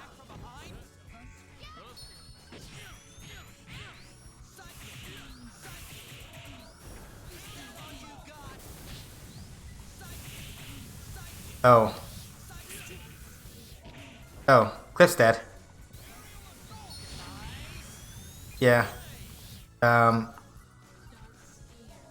Okay, you know what? Nah, we're not doing this shit. Bye. Can we please, please, please? Holy. Yep. Again, let me reiterate. This is not a place to be running around, like, goofing around in. And I get that. Like, and that's why I think, personally, they were like, listen, no completion rewards for this part. You just need to shut up and figure out where the time gate is as fast as possible and move, because otherwise you're done. So right now, like, this whole haha, I'm actually really anxious, haha, like, this is not a joke. I am actually, like, this is putting me on edge, and I kind of just want to, like, find the time gate and just be out of here, because no, this is uncomfortable, like, but this is good in a sense, because I like to talk, not that I do this all the time, but one of the things that sometimes it gets a little overblown, but this sort of idea of mimesis, like kind of like mimicking the thing, or like ludonarrative resonance instead of the opposite, which is ludonarrative dissonance, where it's like, wow, as I'm playing the game, the narrative and the actual gameplay are really going hand in hand right now. This, maybe in an unintentional example, is very much extreme ludonarrative resonance. Because notice, like Moonbase, I'm like, all right, yeah, everything's fine, everything's cool. I'm the man, you know, whatever. But like right here and right now, there is nothing more than that I want more, much like these characters, to find the time gate and to get the hell out of here. That is very real. And I think that this game is doing a very good job right now, kind of emphasizing that, again, this is no time to kind of just go running around looking for stuff. You want to very explicitly get in and get out. Like now is not the time to kind of be like fucking around looking for stuff. Get to the time gate and go.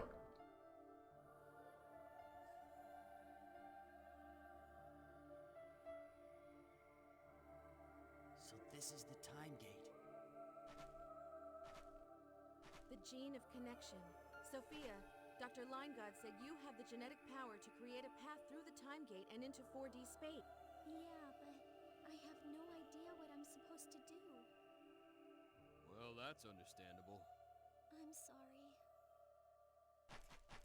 Don't say that. There's nothing. But I'm letting you all down. Don't worry about it. Don't worry about it, he says, as literal godlings crawl all over this planet to exterminate all of us. Okay. Weird flex. Powers haven't manifested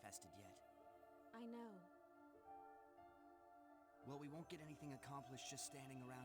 Good idea. What is it, Sophia? My head hurts. Are you okay? I'm just getting in the way, aren't I? Not at all, Sophia. And don't...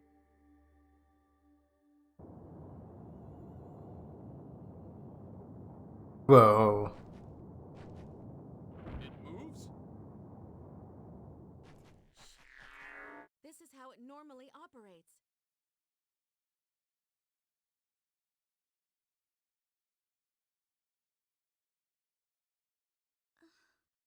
What is it? My hand. It's hot.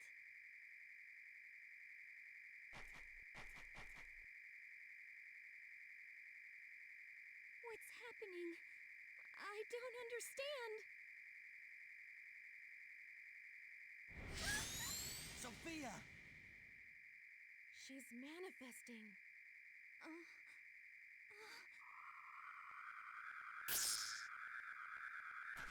You okay? I think so.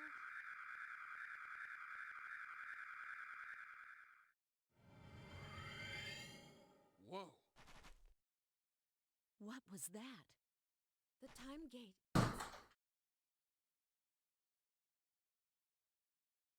Oh well, what do we have here? Amazing. That's 4D space. It might be. It is. Oh, she's certainly sure of that. How do you know?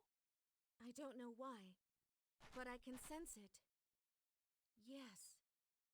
This is 4D space. Yeah, I can sense it too. Something deep down inside is telling me that too. If you guys feel that way, it must be true. Okay, so let's get in there. If you all feel that way, That means the creator lies somewhere beyond this gate. Say, can we even exist in 4D space? Yeah, it's a completely different dimension. There's no way we can know for sure. Still, I don't think Dr. Limegod would have overlooked this. Right, but we I wonder. We can't turn back now. Let's go take on this creator and whatever else faces us on the other side. well, there you have it. Decisiveness is a virtue. You're right. Let's go, everybody.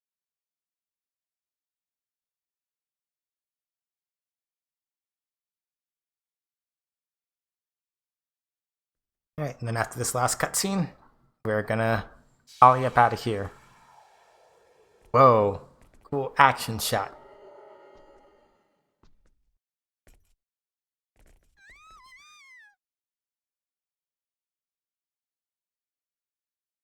What the?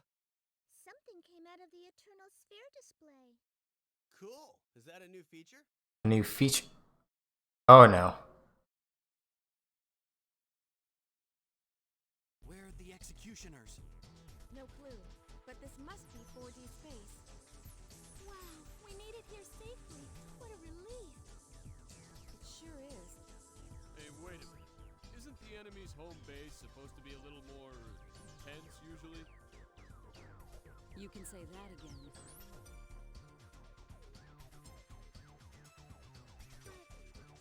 No mistake there. Indeed. Uh-oh. What the hell's going on here?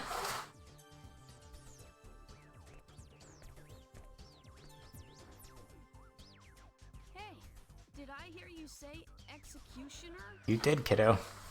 Yes, you did. Who are you? Vlad Garin. That's not exactly. Hey, don't worry. I'm not one of the bad guys. I wonder.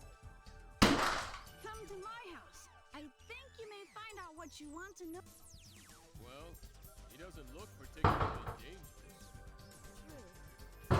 Maybe we will learn something. Maybe we will, but not this time. Right. It seems like you know something about the execution. Nothing ventured, as they say. That's true. It's Needs to hurry up is you, because kid, you're talking too much. Let me out of the cutscene. Come on. Oi. I'm home.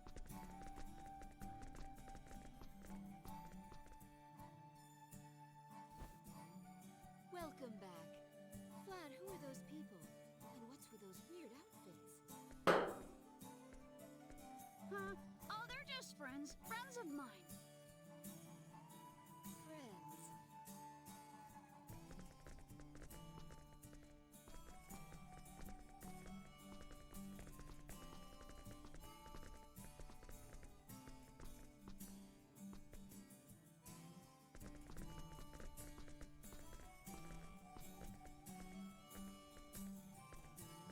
So, what's your full name? And where were you born? My name? Mm-hmm. Why do you want to know? Nothing much. Just something I want to check. My name's Fate Line God. I'm from Earth.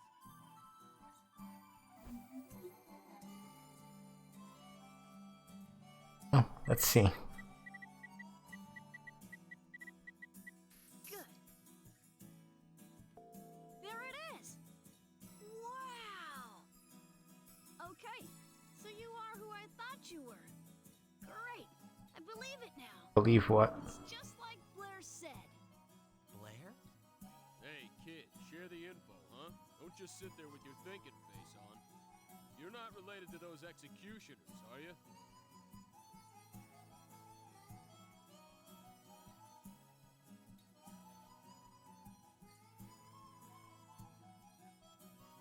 No, not. Not really. Okay. But then, How should I explain this? You guys live in the eternal sphere, right? Eternal Sphere? Yeah, check it out. oh, I'm really not gonna like this, am I?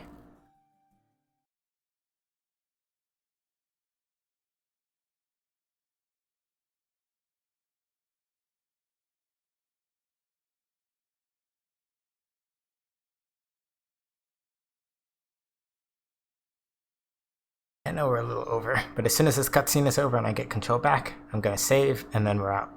So, Star Ocean is just being long-winded as per usual.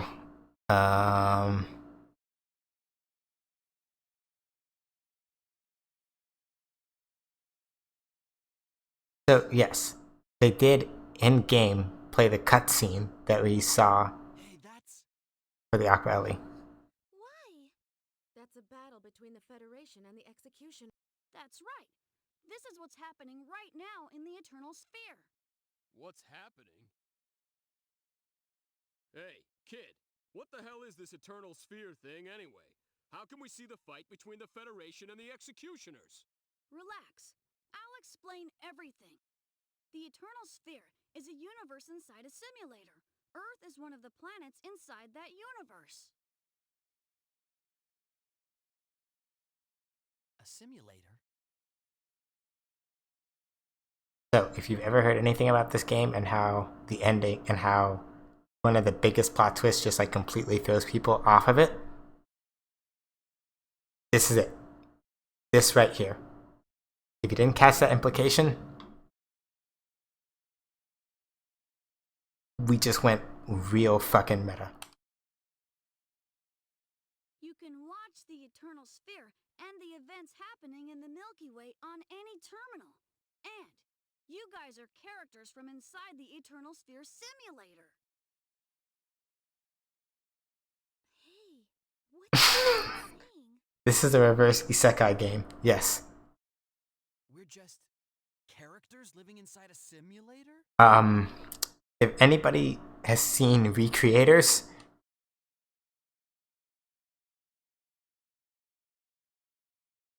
That's right.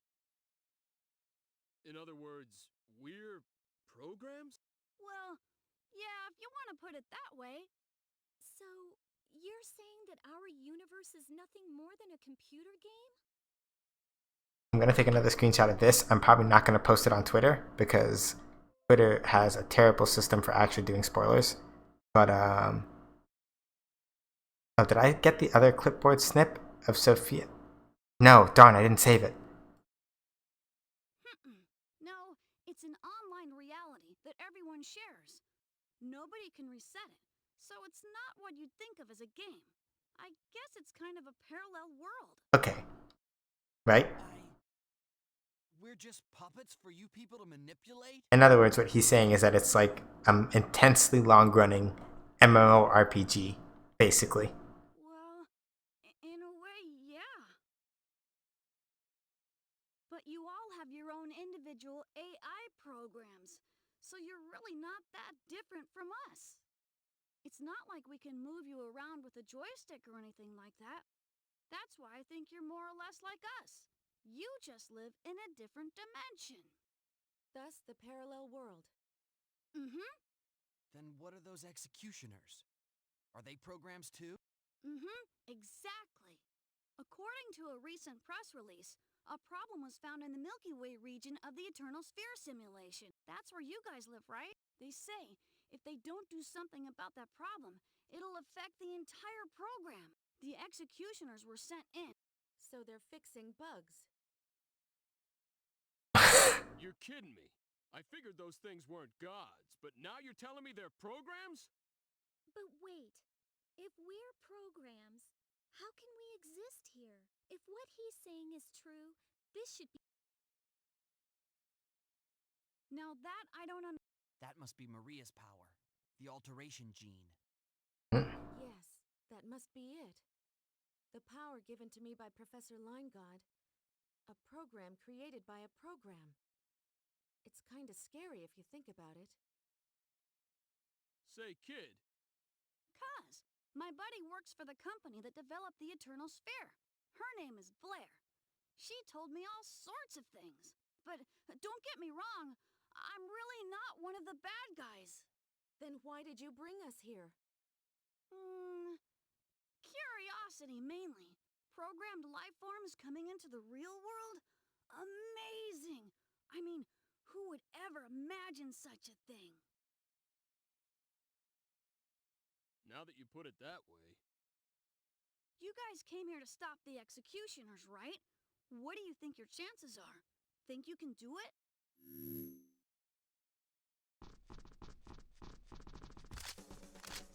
Oh, cool. Security? Bad guys? Vlad, did you? I didn't do anything! Freeze! You people are... Mom! Vlad, what was I supposed to do? I was so worried about you. Aw, Mom! Can't you mind your own business? What do we do now? Whatever we do, I'm with you on that one. Shall we? yeah.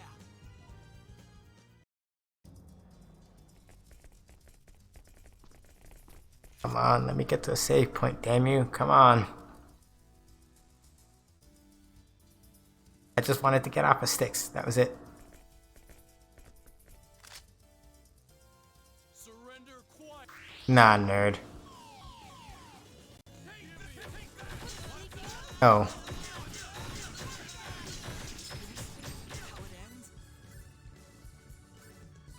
Excuse me?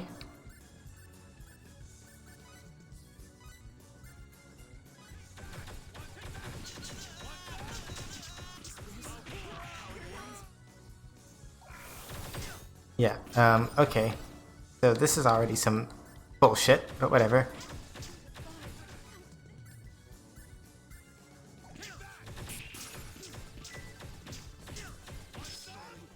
It's no use.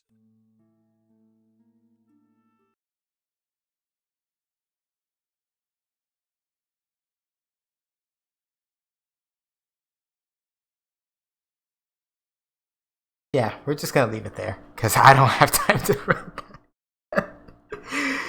Thank you everybody for coming to the stream. I don't know how we're gonna get out of this one.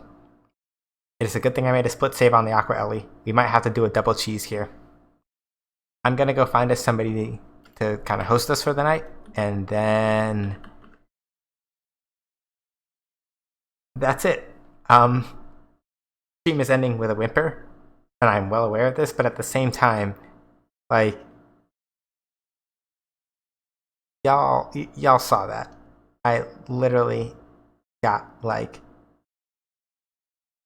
not only like a little blasted, not even like sort of blasted. I got like super blasted. That wasn't funny.